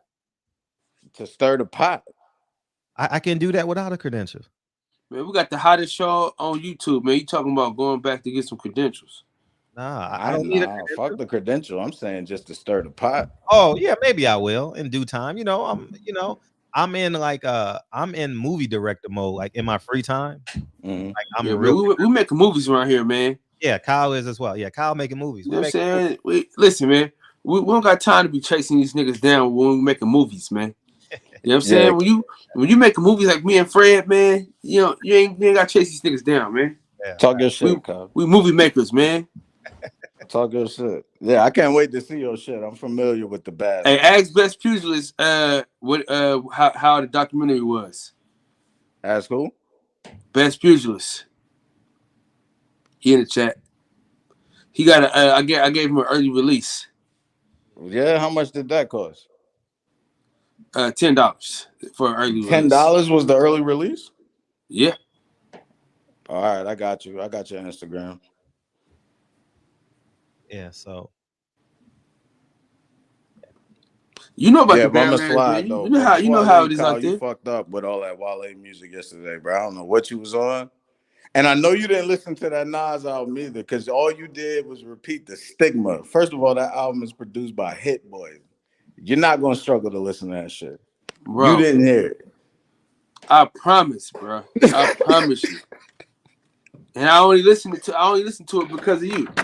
I had no aspiration to listen to that album, but because of you. I'm a man of my word, so I said I'm gonna try to listen to this album.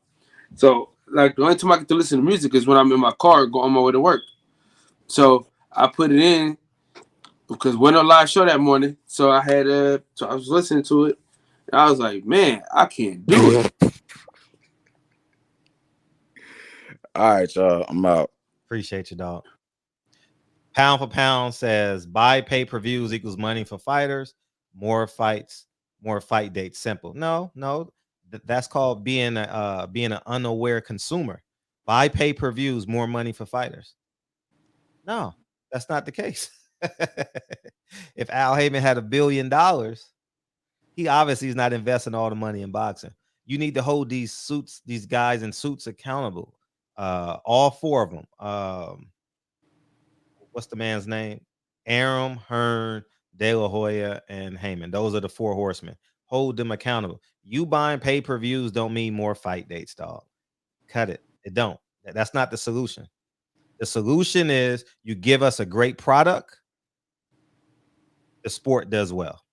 Not you give us more fight dates. No, you put the best versus the best, it generates interest and income. That's it. That's the answer. That's the solution to the problem. Earl Spence, Terrence Crawford, make the fight. So how does Vito get a fight date on Fox, but Luis Ortiz has a bigger profile he's on pay-per-view. Like you guys got to use your common sense. Use your common sense to put one and one together. A week later, he's fighting on pay-per-view. And he has a bigger profile. But that's why they think he can sell the pay-per-view. I don't know why, but who's gonna buy that though? Fred, I'm trying to think about like the people that's gonna like go out and buy it. It's not a question of who's gonna buy it. It's a question of we were hoodwinked and bamboozled. You guys are still trying to act like poor, naive consumers. Who's gonna buy it? No, they took the money. You guys are still in consumer mode. They took the money. You just saw $925 million. And you guys are saying who's gonna buy the pay-per-view? No, how about you put the money back into boxing? You just saw Floyd put up a paycheck for $100 million. Floyd, put the money back in boxing. Put the money back into your fight. Man, listen, I don't understand how you could be the greatest fighter of this era and drop the ball like that. I mean, this is the biggest ball drop I've ever seen in my life. He should have just went with 50 Cent, man. But Haymon didn't like that, though. Niggas don't talk about how he broke up Floyd and 50 Cent relationship, though. I need to refresh my memory. I don't want to be misquoted on that. But I remember it. But I want to go back and watch. You know, they fell out because it was supposed to be TMT Promotions. Yeah, I remember that. And then Haymon was like that 50 Cent was trying to get over on him. That's what he thought. But now he's stuck with Al and can't pay Logan Paul. I don't know why y'all not mad Logan Paul didn't get paid. like where's the integrity? White, that's why. Where's the integrity at? Like, if he's not getting paid, that means guess what? Lionel Thompson didn't get paid. That means Tank Davis didn't get paid. Do you understand? Y'all just so lineal. Y'all don't understand what it is to be honest and forthright. If you didn't pay Logan Paul, you didn't pay Lionel Thompson. If you didn't pay Lionel Thompson, you didn't pay Mickey Bay, who will be here tomorrow night. If you didn't pay them, then there's a high possibility Rolly Romero was set up.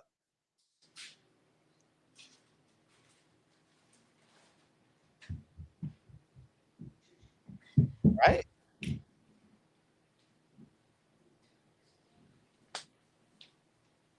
That's all I'm saying. Hey, Big Fred. Yes. You got the link to the movie, right? Yes. Mm-hmm. Can you play the first 3 minutes of the movie? Now? Yeah. Why not? I want to talk about this. Hey, look. Hey, Fred. Man, listen. I'm trying to figure out which one are you more passionate about, but it's damn near almost the same. What's that? Huh? What's that? Which one? I'm not gonna say it. I'm not gonna say it, Fred. Oh. Anybody disagree? Call in. The phone lines are open. Thurman looked like the dude who smoked dope in the gym bathroom. Oh, thank you. Rolly. Someone just see. I got people sending me something, reading what they read me. I almost got busted. Thurman looked like the dude who smoked dope in the gym bathroom after everybody leave. Can't wait for Barrios to whoop him. You think so? We gonna clown him. Yeah, we gonna clown him. We definitely gonna clown him. Almost definitely. Definitely gonna clown him. You know, so guess what? So guess what's gonna happen tomorrow? Y'all gonna say Mickey Bay lying. That's what they gonna say. Fred, you making stuff up. You know I'm excited about though, Fred? What's that? For y'all to talk about Lawyer Dan. No, it's not his name. Oh, we don't Lawyer need Ron. we don't need to talk about him. Why would you talk about him? No, because you got the wasn't that was his lawyer. Yeah, but why would you talk about him? No, I'm saying like about the case and stuff like that. Why we need to talk about him? Why we talk about the case? I'm just saying it's all connected. Yeah. Y'all gotta be quick. We getting out of here. All right. Urban Flavors, what's up? Hey, what's going on, man? Hey, what's up? I'm gonna get you. Hey, man, I disagree. I'm saying Al Haymon gives the boxers the most amount of money. Okay. It's the investors who should be mad because he was overpaying them.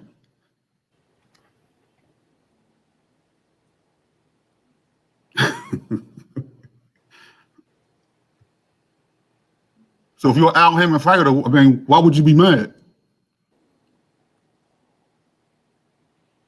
Because you only fight once a year. Oh yeah, he got too many boxes, but I'm talking about per fight. You know what I'm saying? They how come none of the other fighters are complaining? You keep telling us per fight, but you got to fight. If you don't fight, you don't eat. Yeah, but he was overpaying the boxers, and he was giving them a false. Like He Gary was Russell overpaying certain boxers, bro. Certain boxers was getting that bag. Not all the boxers was getting that bag. You just saw a fighter say he made $750,000 over 5 years. Not every fighter is getting paid. So he accepted that. You know what I'm saying? So I mean, that's on him. That's business. No, but you're countering. That's the counter to your argument. You're not being logical.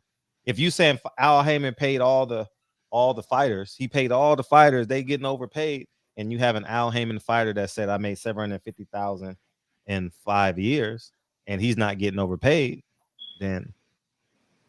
So is he getting underpaid? To you? I'm not speaking on it. What I'm saying, the point I'm making is I'm not even talking about the money. The point I'm making, I'm talking about the money Al Haymon took off the top from allegedly took from the hedge fund. Yes. Oh, he definitely bankrolled that, I believe. But the fighters are not getting fight dates. And if you're a working fighter, like you get paid to fight, and that's how you make your living, and you're not getting fight dates, then boxing can't survive. Okay, I mean, I agree with that. I think he got too many fighters because he thought Richard Schaefer was going to come along with him. He tried to be slick and try to go behind De La Hoya's back and get Richard Schaefer, but De La Hoya took him to court. You know what I'm saying? He just got too many fighters. But as far as the big names, they getting more than what they're worth. Adrian Broner was getting damn near $10 million a fight. Do you know what he was bringing to Showtime? Yeah, he's bringing them a lot, but he was getting paid. When Jay-Z offered him like $8 million a fight, he refused that and stayed with what you call it, because he was getting more than that. But he was bringing a lot of money to Showtime, dog. That's why a lot of us are upset about how they treating him. You know what I'm saying? The PBC was built on the backs of two fighters. And none of them got no stock in the company. One of them talk like he do. The other one, we know he don't got none. That's what they agreed to. What are you talking about? I mean, that's like saying Kanye started as the backbone of Def Jam. He don't got no stock in Def Jam. You paid him the money. Mike Tyson had no stock in Don King Promotions. What are you talking about? I don't have to give you if you're a boxer and we signed to it, and I say I'm gonna pay you $10 million a fight, when it's all over, you can't come back to me and say, oh yeah, I need some stock in your company. No, it doesn't work like that. This is what I'm saying though. The backs of Adrian Broner and Floyd Mayweather is what built PBC. Without Adrian Broner, there ain't no PBC. I don't give a fuck who he signed. The reason why PBC was able to be successful was because of Adrian Broner. That's what it was about. Adrian Broner and Floyd Mayweather. If you don't have Adrian Broner, nobody's buying shit. And that is a fact. The reason why people know who Errol Spence is because of Adrian Broner. Okay, I agree. I'm not debating that. Errol Spence I'm not arguing that. Right. Mayweather. I'm not arguing that. That's why he got paid the way he got paid. You're acting like, but he owed some stake in the company. No, you didn't agree to that. I'm giving you examples. Not Jay-Z, Kanye doesn't. Kanye, I can, you know what I'm saying? You don't have to give them a stake in the company. You paid them the money. He got paid. Adrian Broner got paid all those years. He got top paid. He doesn't owe him any stake in the company because you said so. No, you miss you missing the boat, fam. What I'm saying is, this is what I'm saying, bro. Okay. The way that he has treated Adrian Broner. How did he treat him? Out of pocket. By making him one of the highest paid boxers? Oh, listen to me. The only reason why those investors even invested in the PBC is because they seen what Adrian Broner was going to be able to do. Okay. Yeah, Thurman fucked up the PBC. He started off hot and then he fucked it off. Yeah, but get back to Adrian Broner. Yeah, he paid. That's why Adrian Broner was one of the top paid boxers in boxing. Any last words? Nah, that's it. I appreciate you, brother. All right, take it easy. All the time, dog. What's up, DJ? Gentlemen, how we feeling this evening? Good, man. What you got? Hey, man, listen, like I've been saying for the past few months, it's time to go and switch over to MMA, man. It's just time to go and switch over to MMA. This narrative that Al Haymon got too many fighters is bullshit. It's bullshit.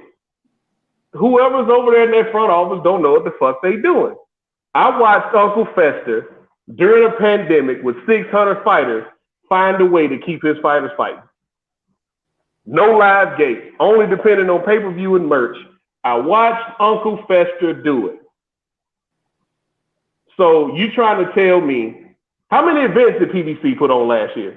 Anybody know? 12, 13, something like that? Nah, more than that. Was it close to 30? Probably. You're gonna have to put on 20 plus events a year to keep all those guys fighting. It don't have to be pay-per-view.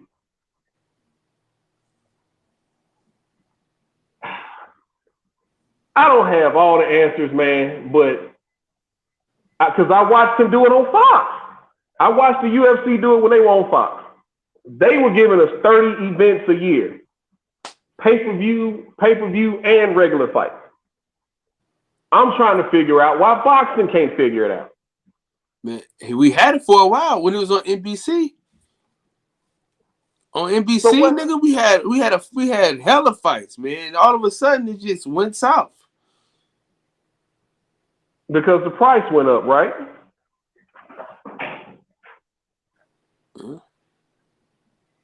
I mean, today's price is not yesterday's price. Tell me about it. So my advice to these fighters, these boxers that ain't getting fight, learn how to grapple. Learn how to grapple. It's that simple. Learn how to grapple. Start taking some jiu-jitsu classes. Start going to Ohio State or Penn State wrestling school. Go there. Learn how to wrestle. Learn how to grapple. I guarantee you fight 3 times a year, because what's not stated about the UFC and about Uncle Fester is when you sign with him, he owes you 3 fights. And if you don't get those 3 fights, guess what? You can sit on your ass and get paid for those fights. If he don't get you fights, if he don't get you a date, he still has to pay you. So these fighters that ain't getting fights, I suggest you learn how to grapple. Hey, DJ. What's up, brother? So the spectrum, right? You see how you sent me the the spectrum of boxers and what they get paid. What's the spectrum for UFC fighters? Like, what you mean? Like, what's the pay? What you mean? What's the pay? I mean, Dustin Poirier got paid $5 million his last fight. So that's what I'm asking. I'm saying, like, what's the levels is what I'm asking. Are you asking me, do boxers still get paid more than MMA fighters? I mean, yeah. The stars do, yeah.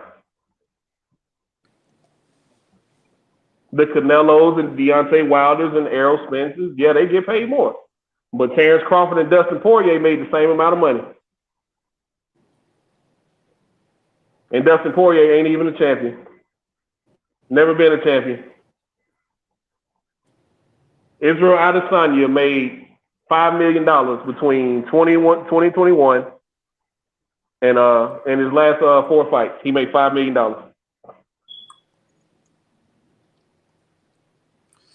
Yeah. Conor McGregor fought one time. UFC guys? Huh? What about the lower tier UFC guys? They make 13 and 13. 13 to show, 13 to win. 13,000. That's it. 25. Yeah, they ain't making 2,500. Man, I've seen. Man, look, you can look up these purses, man. Some of these fighters on the lower spectrum are making $2,500 a fight, flat fee, no win bonus, no fight of the night bonus, no performance of the night bonus. They making $2,500 a fight.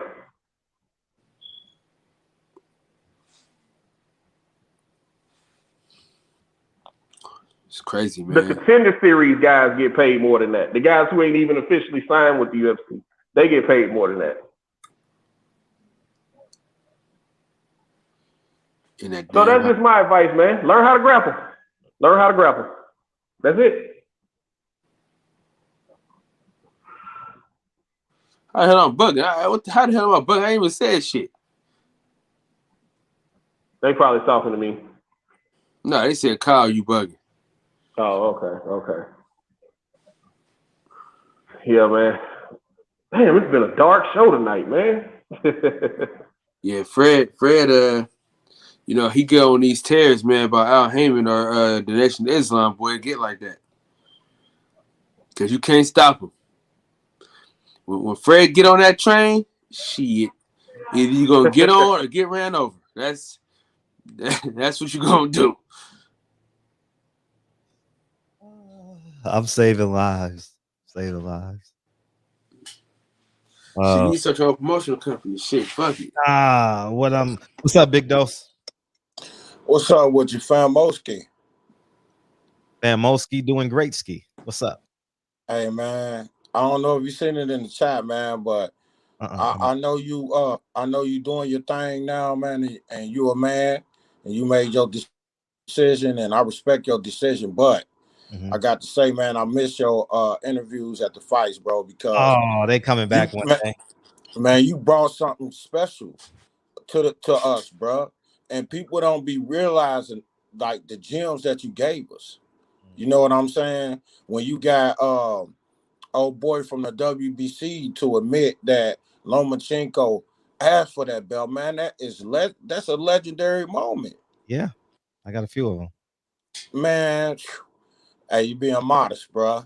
You being modest. Oh, you know what I'm saying? You gotta stop that shit, man. Hey, Chop. You know how you ever watched Key and Peele? Key and Peele? No, never heard of him, bro. It's a sketch show, right? Mm-hmm. So, but basically, Obama had like a dude that used to like to talk shit for him.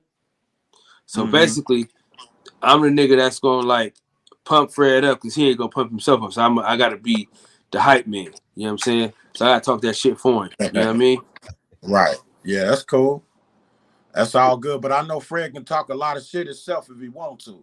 You get him the right way. You know what I'm saying? But hey, but look though. Yes. I gotta come in here, man. And I gotta be a little bit of opposition to y'all, man. Yeah, as you should. You know what I'm saying? We all men, and men ain't gonna think alike. That's just nature. That's the way. I'm glad there's a platform where you can express yourself. So go ahead. Right. As long as you do it in a respectful way. Man, you know what I'm saying? And I respond how I want to respond. Right, right. We can't fight through the internet. Nah, hell nah. I don't want to fight with you anyway. Fred, you in too much. You in too good of a shape. I just started back working out, brother. Well, go get back in shape together, man. What you got? Go ahead. Okay, man. Now, I feel like Al Haymon has been good for boxing because I know for a fact many times this year, a lot of people came out of a weekend saying, man, the PBC, man, they done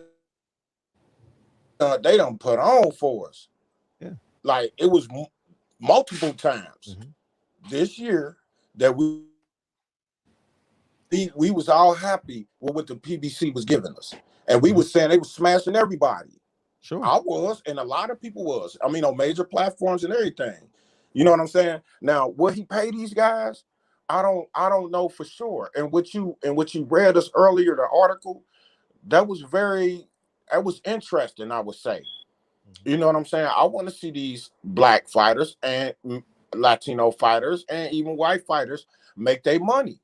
You know what I'm saying? The best way they can. And I really don't hear them complaining about Al Haymon. You know what I'm saying? I've heard them complaining about Bob Arum. You know, I haven't heard them complain about what's his name from over the pond. What's the white boy's name over the pond? Hearn, yeah. Eddie Hearn. I really haven't heard him complain about Hearn either. You know what I'm saying? But my point is, he's a black man. He's making a way for other black men to make money that they otherwise probably wouldn't have been able to make. They might have been able to make some good money, but maybe they making more with him. And it seemed like he teaching some of them how to keep that money. Like he taught Floyd. I'm sure he schooled Floyd on, buying properties and other things that he needed to be schooled on. You know, what about Lonnie B? Who is Lonnie B? A black fighter. Okay. There you go. I ain't never even heard of Lonnie B. What's his knockout streak? What's his record? That's what I'm talking about, bro. If you want to make that money, then you got to be a star. Everybody can't be a star. That's just like saying, oh, you put two fighters in the ring, they always gonna be a draw. No, one fighter is always gonna be better than another fighter. Or some nights you might get a draw, but usually one fighter is gonna beat the other fighter. They're not equal. They can't get paid equal. They can't get fight dates equal. They can't get TV time equal because they ain't equal. You see what I'm? So how can you sit here and say this fighter? Mute your phone. Mute your phone till I call you. Hello? Mute your phone till I call you in. How can you sit here and say?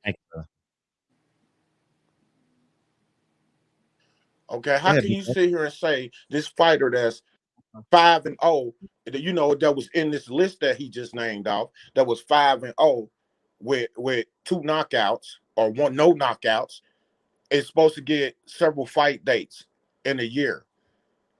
Bro, you not caught bringing no excitement to yourself. That's why you're not getting the fight dates. You don't have the knockout power. People want to see knockouts. That's why they complain. People don't want to see knockouts. People don't want to see knockouts. So why they trash Deontay Wilder? I didn't trash Deontay. Matter of fact, that's a perfect point right there. Deontay Wilder is one of the highest paid boxers in the sport, if he ain't the highest paid. We'll say about him, what he getting paid? That's what we talking about, bro. Right? That's the whole issue. He's getting these black boxers paid, man. And I can't You can't know, if say he all lose black. money, You gotta say a few of the black boxers, and it's not just black boxers because Lil Santa Cruz is the one making all the money over there. he ain't the one. He is making money because he's a good boxer. He got a good following. Yeah. But he still ain't been in the ring with Gary Russell. Gary Russell ain't fought all year. Yeah, right. Because okay, you can't make people fight somebody, bro. If that's the case, then Devin Haney will be undisputed right now. You can't make other boxers, oh, they don't want to fight him because he's too dangerous and his name ain't up like that. People, Gary Russell is not a household name. We know him as boxing heads and boxing fans, but he's not a household name, bro. That's why he's not getting the fights like that. Plus, he ain't got the knockout power. People want to see knockouts. He's a beautiful boxer. I love watching him. You know what I'm saying? I love watching him. But I'm a boxing head, though. I appreciate the sweet science. But the average fan, the one that really don't know about boxing, they not going to appreciate him. That's just plain and simple, man. You know? And you know, that's my opinion, Fred. You know what I'm saying? And y'all go on here, chop it up. I'm gonna get out the way, man. I appreciate you letting me speak my piece, brother. All the time. I love you, man. Keep doing big your dog. thing, man. Appreciate you, big dose. Yeah. All right, big dog. Peace. Yeah, appreciate 252. What's up? What's going on, my man? It's Rudolph Lyrics, man. How y'all doing? Hey, what's up? Yo, man, I feel what y'all saying, man, about the whole Black Power thing, because a lot of promoters is shady, and a lot of promoters robbing people. But what makes this Al Haymon situation different is that he sells us this Black Power narrative, and he's robbing his fighters. He's not getting his fighters fights and all that stuff. And that makes it even worse than when Arum does, because we don't expect Arum to do that. You know what I'm saying? We don't expect him to be a Black Power dude. You know, we know Arum is a snake. So, you know, when you got guys like Haymon, when they do that, when they robbing fighters and they sell us this Black Power narrative, that makes it 10 times worse than when a guy like De La Hoya, Hearn, or Arum does it. That's just my opinion. That's what I feel about it. You know what I'm saying? And you know, and correct me if I'm wrong. Wasn't Haymon involved in the Victory Tour, the Jackson Victory Tour in the 80s? I know Don King was involved in that. It was a big controversy about that. I only can speak on what I know. I don't know. I mean, like, I know Don King was involved in it because there was a big controversy about that. You couldn't buy one ticket. You had about like 3 tickets to the Jackson Victory Tour in the 80s. And I could have swore I thought Al Haymon's name was involved. I don't know. Like that. Don't quote me. I'm just saying I always thought I heard his name in that. And it's another thing about this Ortiz Martin card, man. I mean, if we're talking the 90s, man, at best, that would be a Tuesday night fight. At best. You know what I'm saying? I mean, it's just ridiculous, man. Some of the pay-per-view and the cards they got, man. I mean, you got all those fighters, man, and they're not really making the fights. I mean, they got enough dates, but they're just not making the fights for the people. You know, and the thing DJ early was talking about with MMA, there's a video called Dana White has all-time rank. He was talking about De La Hoya, and he had a stat sheet of what he pays fighters versus what De La Hoya pays fighters. Now, I'm not saying that the top stars in boxing obviously make more than the MMA top stars in MMA, but Dana White, when he was on his rank, he had his pay sheet, and De La Hoya's another guy that doesn't pay his fighters, like the lower level guy. He had facts proving that guys on the contender was making more than the undercard fighters on Golden Boy promotion. I don't know if you ever seen that rank. I didn't see it, no. Oh yeah, okay, yeah, but yeah, brother, man, you know what I'm saying? I love the channel, man, and I love it when you talk about the NOI, because I'm definitely gonna buy that. I got to buy that documentary, but it's a short film. You'll enjoy it. It's a short film. You'll enjoy it. And the thing is, I actually made a mini documentary about the NOI, but I never put it online because it's always getting flagged because I'm using like clips from the movie and real clips and interviews they doing. But it's something about, and I'm getting off subject from boxing. We're gonna talk about NOI, but it's something about a lot of people about Muhammad Ali and the NOI that a lot of people are not talking about. Like, it was Elijah Muhammad wasn't the only one. He was the only one with a harem of young chicks, and I do have proof of this from interviews that Ali has said himself. Because I've send it to me. Hundreds of hours. Huh? Send it to me. Oh, yeah. You giving me offhand. You got my number. Get my email. But I have proof of this. I don't want to really put it out there because I know black. Send it to folks this love number. Muhammad Ali. Send it to this number. Huh? Send it to this number. Oh, text. Okay, Yeah. I get it to you. But I know a lot of black folks love Ali. But like I said, I've spent hundreds of hours since my teenage years, man. Because I'm in my 40s now, like studying just assassination of Malcolm X and the NOI and all this stuff, man. And I like this is before YouTube and all this stuff, like my own research and all this stuff, man. But brother, man, look, I understand. Look, the Nation of Idiots have deep following, and there's nothing you can tell a black person, most black people that follow them, that these brothers ain't right. These brothers ain't right, man. A lot of the stuff these guys are doing ain't right, and it's just I just think it's sad. I just think it's a sad thing, but I'll definitely get that to you this phone, man. Like I say, keep doing what y'all doing on the show. I love what y'all doing with the show. You're not here to cupcake for nobody and protect nobody's feelings. You're giving it straight, real, raw like it is. You know what I'm saying? Thank you. Hey, peace, brother. Appreciate you. What's up? What's up, Eden? Hey, what's going on, brother? Hey, what you got? Kyle look like you about to pass out. Yeah, he's asleep now. Man, hey, listen, I'm dying right now. I ain't even gonna lie. Well, get out of here.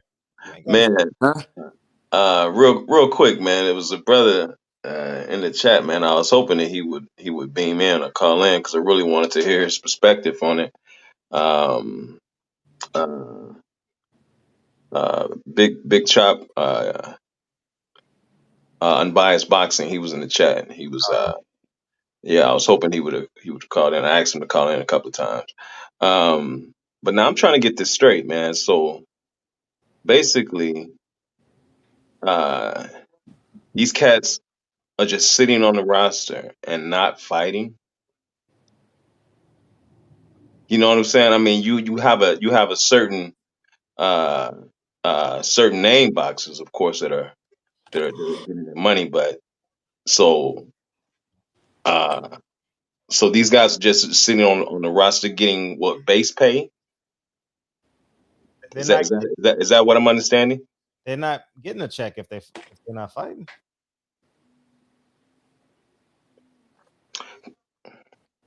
Right. So because you said it yesterday, that as a fighter, you want to fight at least 3 times a year. Minimum. So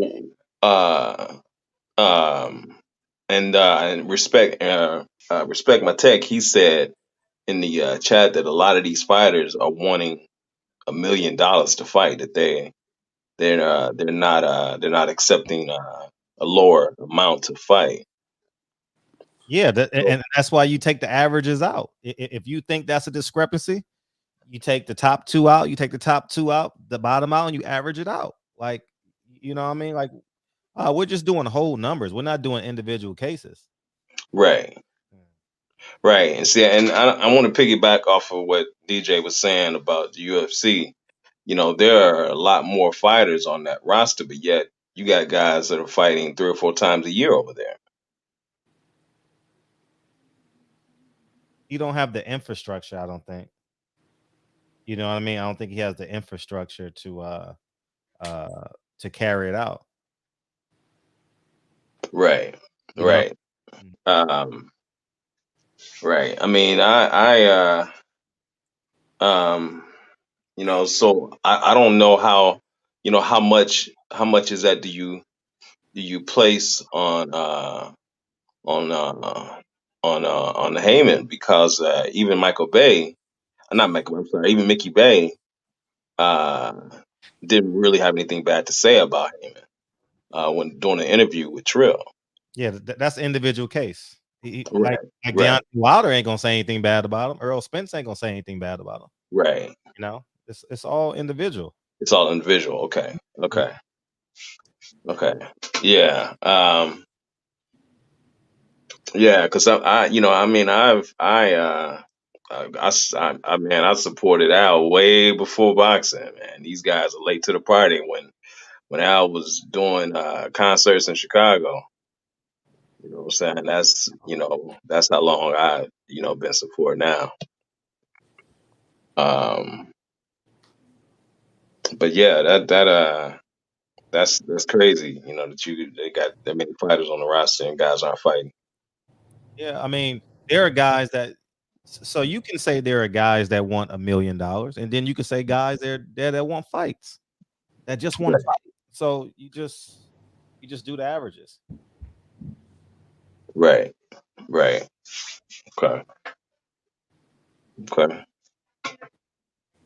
All right, man. I'm gonna let y'all shut it down, man. I'll get back with y'all. Appreciate you. Thank you, All champ. right, my brother. Okay. All the time, dog. All right, let me share this real quick.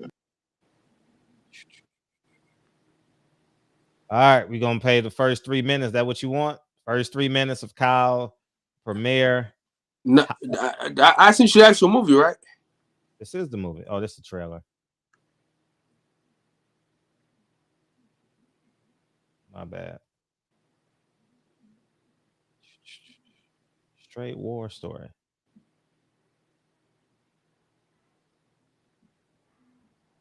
I'm looking.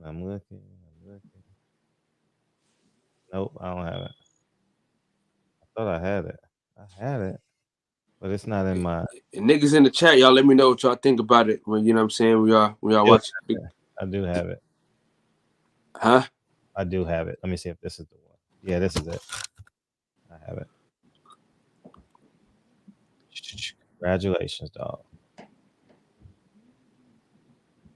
I have it. This is it, right, Kyle? Mm-hmm. All right, so we're gonna watch the first 3 minutes of Kyle's film. Make sure you guys H Money Boxio. This motherfucker, I'm gonna start calling you Charlie O. Oh man, here we go. Let's watch the first 3 minutes. 3-minute world premiere. Kyle Davis, The Real War Story. Mute my mic.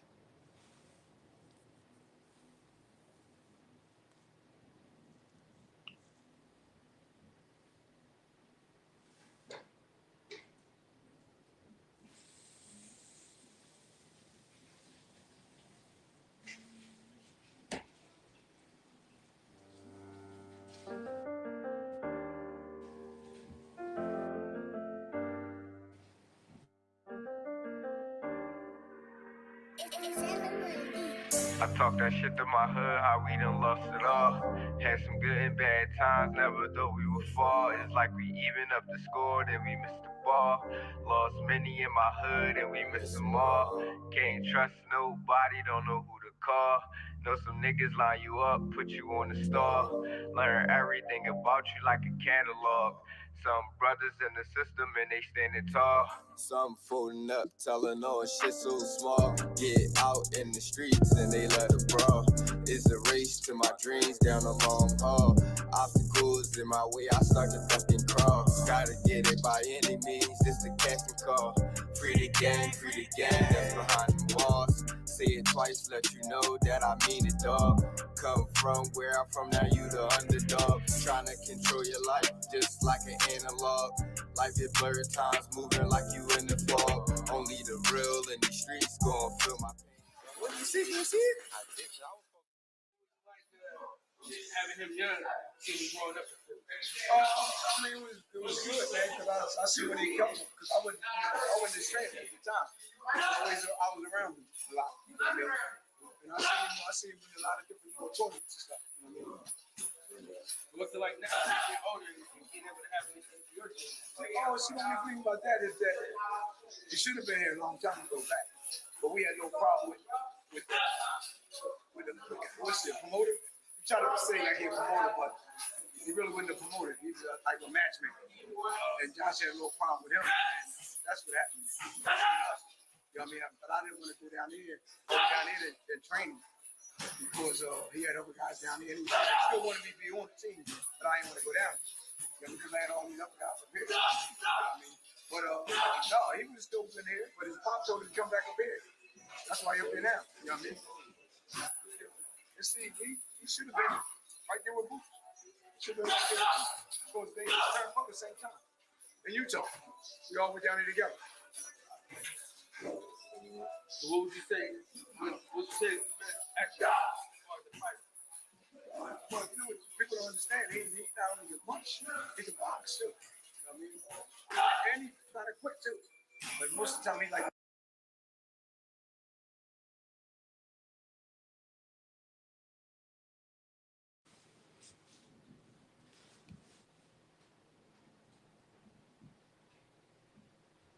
It's your film, man. Go. Oh, nigga, I couldn't hear it. Nigga, I couldn't hear you. Go ahead. No, go ahead. It's all you. You know, that was just a little clip of Bozy Ennis.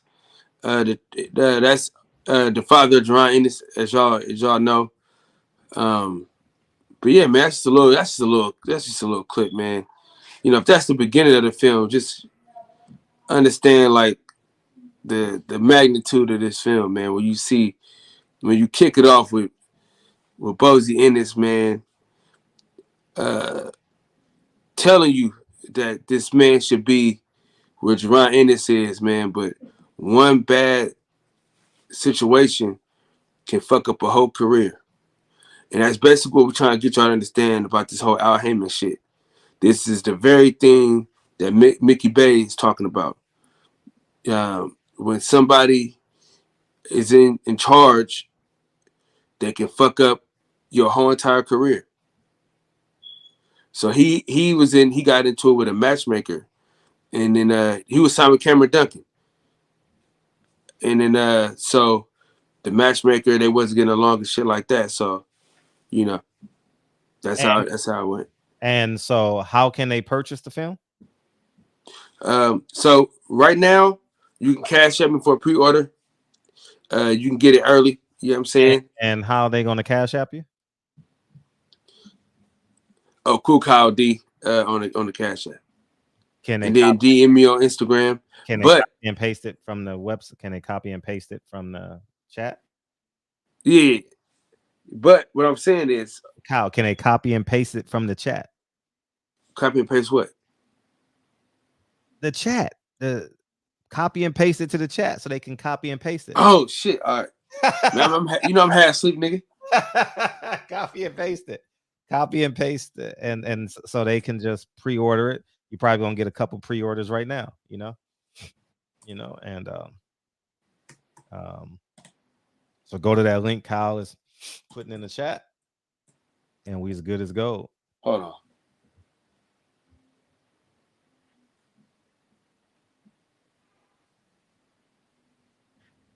I know there's a few people that want to watch it. That want to finish watching it right now.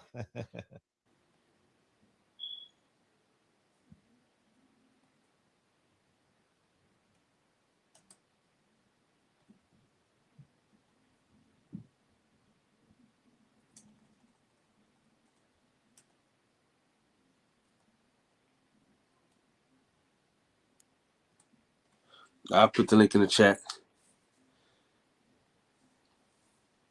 There you go. And then that's the Cash App, and then that's the link to my Instagram. But I'm working on the website right now. I'm working on getting the website done right now. So it would be one link. Mm-hmm. So Sunday we gonna purchase the film. You think it'll be ready by Sunday? So yeah, I'm gonna put some shit together for sure. Cause I'm having somebody do me a website where all you gotta do is fill out your information, whatever card. In the meantime, just put on Vimeo, one transaction, and just use the Vimeo link until you get the website done. For sure. Yeah, so that way, I mean, they gotta get the film, y'all. Get the film. It's important. Get the film. Get the film. Come Saturday, y'all. I'm gonna put it on Vimeo. Also, if you cash app it to me, boom. You know what I mean? So you can, you can have it. Mm-hmm. But it's a great documentary. I'm not saying it because it's mine, because if it wasn't shit, I would not share it. Well, yeah, man, it's great, man. It's fucking great, man. You know what I'm saying? And also, don't forget, y'all, 9 Wives, man. 9 wives. Now, don't mix the promotion. Don't mix the promotion. They see it in the thing.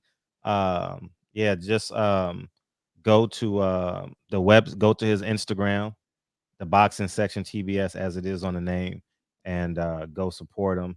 And Sunday we're gonna get 100 people to purchase the film. I gotta think of a controversial topic to get 500 people in here, so we'll think of something. And Al Haymon should be in jail.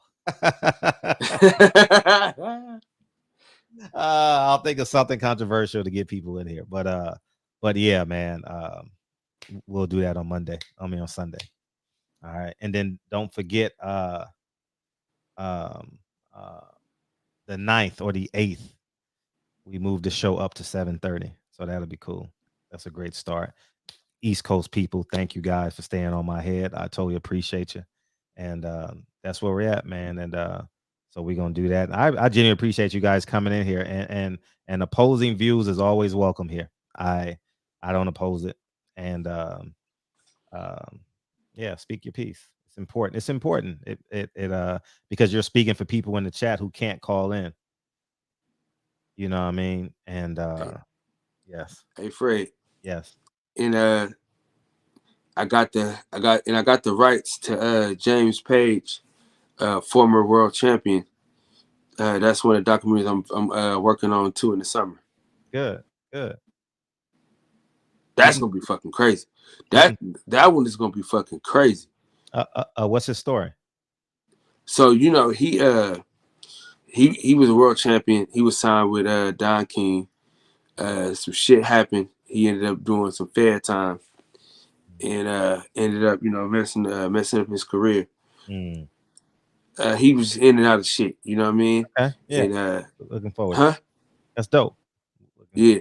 So that shit gonna be fucking crazy, man. Mm-hmm. He said he got a whole lot of Don King stories and shit like that. So keep pumping them out. Keep pumping them out. Keep pumping them out. It's important, and every story should be told. I definitely agree with it. Every story should be told. You know, I'm doing the minimum of 4 documentaries this year. That's the minimum I'm doing. Well, you got 3 days. You got 3 days to get them out. Anyways, man, funny.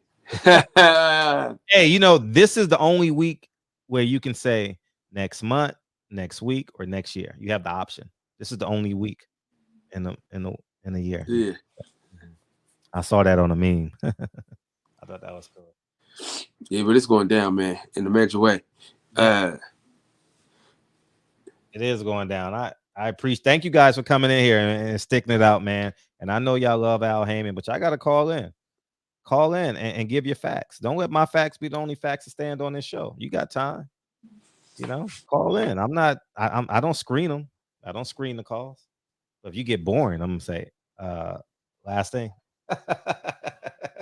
Do my best. So yeah, man, we're gonna support Kyle's great film. And it's exciting. And yeah, I'm happy. I'm proud of you. I'm very proud of you, man. I appreciate that. Yeah, it's amazing. It's amazing to do your first project, man. And man, any more to come. And they like from what you learned from your first project, man, it's crazy. Yeah, you're gonna get better and better. You're gonna get better. I'll watch it this weekend. Tomorrow's my off day. No, Friday. So I'll have a block of time to watch it Friday. So you'll be hearing from me this weekend. And but yeah, it's cool. Man. Should be celebrated. Should be celebrated. It's great, man. It's great, man. Listen, I'm be honest with you, man. I really appreciate you, Big Fred. You don't understand, man. You know what I'm saying? The push you gave, man, to even start this shit, man. Gotta do it. Is what got us this far. Yeah, you gotta trust your parachute. You know what I mean? Your parachute is your 4 kids and your wife. You gotta trust them. And they stood by you, so you got it done. And that's the credit, So yeah, man. It's a beautiful thing, man. She's so fucking solid. You know what I'm saying? She always riding for niggas, man. So, she get on my damn nerves, but shit. Beautiful struggle. Oh, we got a big show tomorrow, Mickey Bay. You should see my notes for this show. Damn. Nigga. Hey, nigga, you've been nigga. What? Ever since you hit me on the gram, look, I've been on it, nigga. Yeah. You know what's crazy? What's that? I thought the show was tonight. That's how like pumped up I was, bro. Yeah, I'm excited, man. I'm excited. I got them all on my phone, so I'm excited for that interview tomorrow. Yeah, man, I got some shit. Yeah, so it's gonna be a fun interview, and the whole boxing world's gonna be watching. So, because I met him. Great, that's dope. And because one of his fighters is one of the young homies. And Ari shit. Jones from your area. Yeah. Floyd's gonna be watching tomorrow. Leonard Ellaby's gonna be watching tomorrow. Oh man, listen, I'm gonna tell Leonard Ellaby ass up tomorrow too. Yeah, they watching tomorrow for sure. They probably watching now. I mentioned Al Haymon's name, but they watching, and I don't care. I don't care.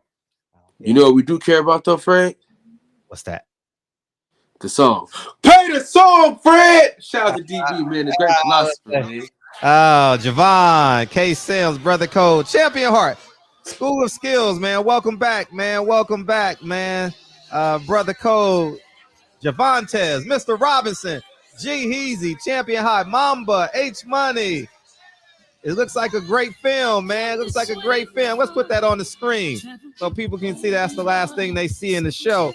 Federal 6, man. Appreciate you. School of Skills. Appreciate you. H Money, K. Sim, Mamba, Harry E. Thank you. Thank you. Andrea, thank you. Thank you. The Messenger, D-Man, KJ, what's up? Singing OG, thank you for staying up, man. I know you got to get up and do your show. Well, you got afternoon. It's early for me. 10 o'clock for me. Batch, man. What's up? The Messenger. K. Sims again. Boxing King Archives. Thank you. Thank you, Big Dose. Appreciate you. People Hernandez. Hernandez in the building. Appreciate you, big homie. Appreciate it. Looks like a great film, Kyle.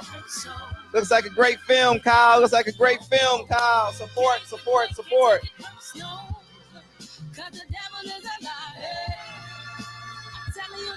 Hey, it's all in what you do, hey. Things you gotta do, hey, hey, hey. Oh shit.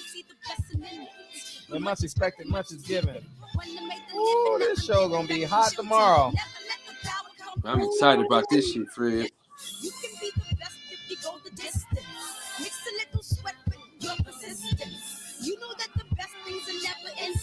Hey. What's that? It's impossible for me to disappoint because I know the story. Man, listen. And I got some cross references and everything, man. Yeah, have fun with it.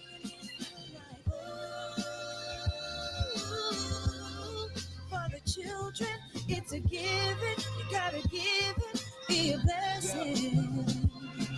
Just my personal statement, run a game like I'm A6. You turn to be the greatest shit. When do you set the film? Say it again. When do you set to film your the next movie? May 19th, Malcolm X's birthday. Okay. Now, so like, is a short films your thing for right now? Yeah. Yeah. I'm gonna get back into documentaries. I'm definitely gonna get up. Me, we're gonna alternate. When you come to the documentaries, I'm gonna go make a short film. Yeah, I just want to get inspired. Appreciate you, Big Dose. I just want to get inspired. Got Mickey Bay coming in tomorrow. Should be a great show.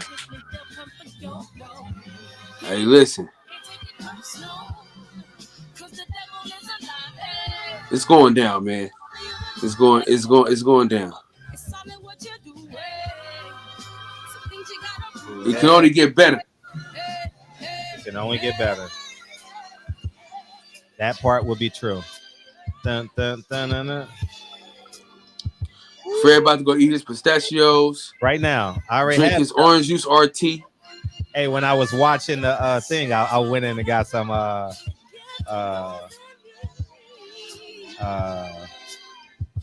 went and did that. We drinking tea or orange juice today? Fred, what we got? I think I'm gonna do tea. I think I'm gonna do tea tonight. You've been on that tea lately, man. I went to Trader Joe's earlier this week. Oh man.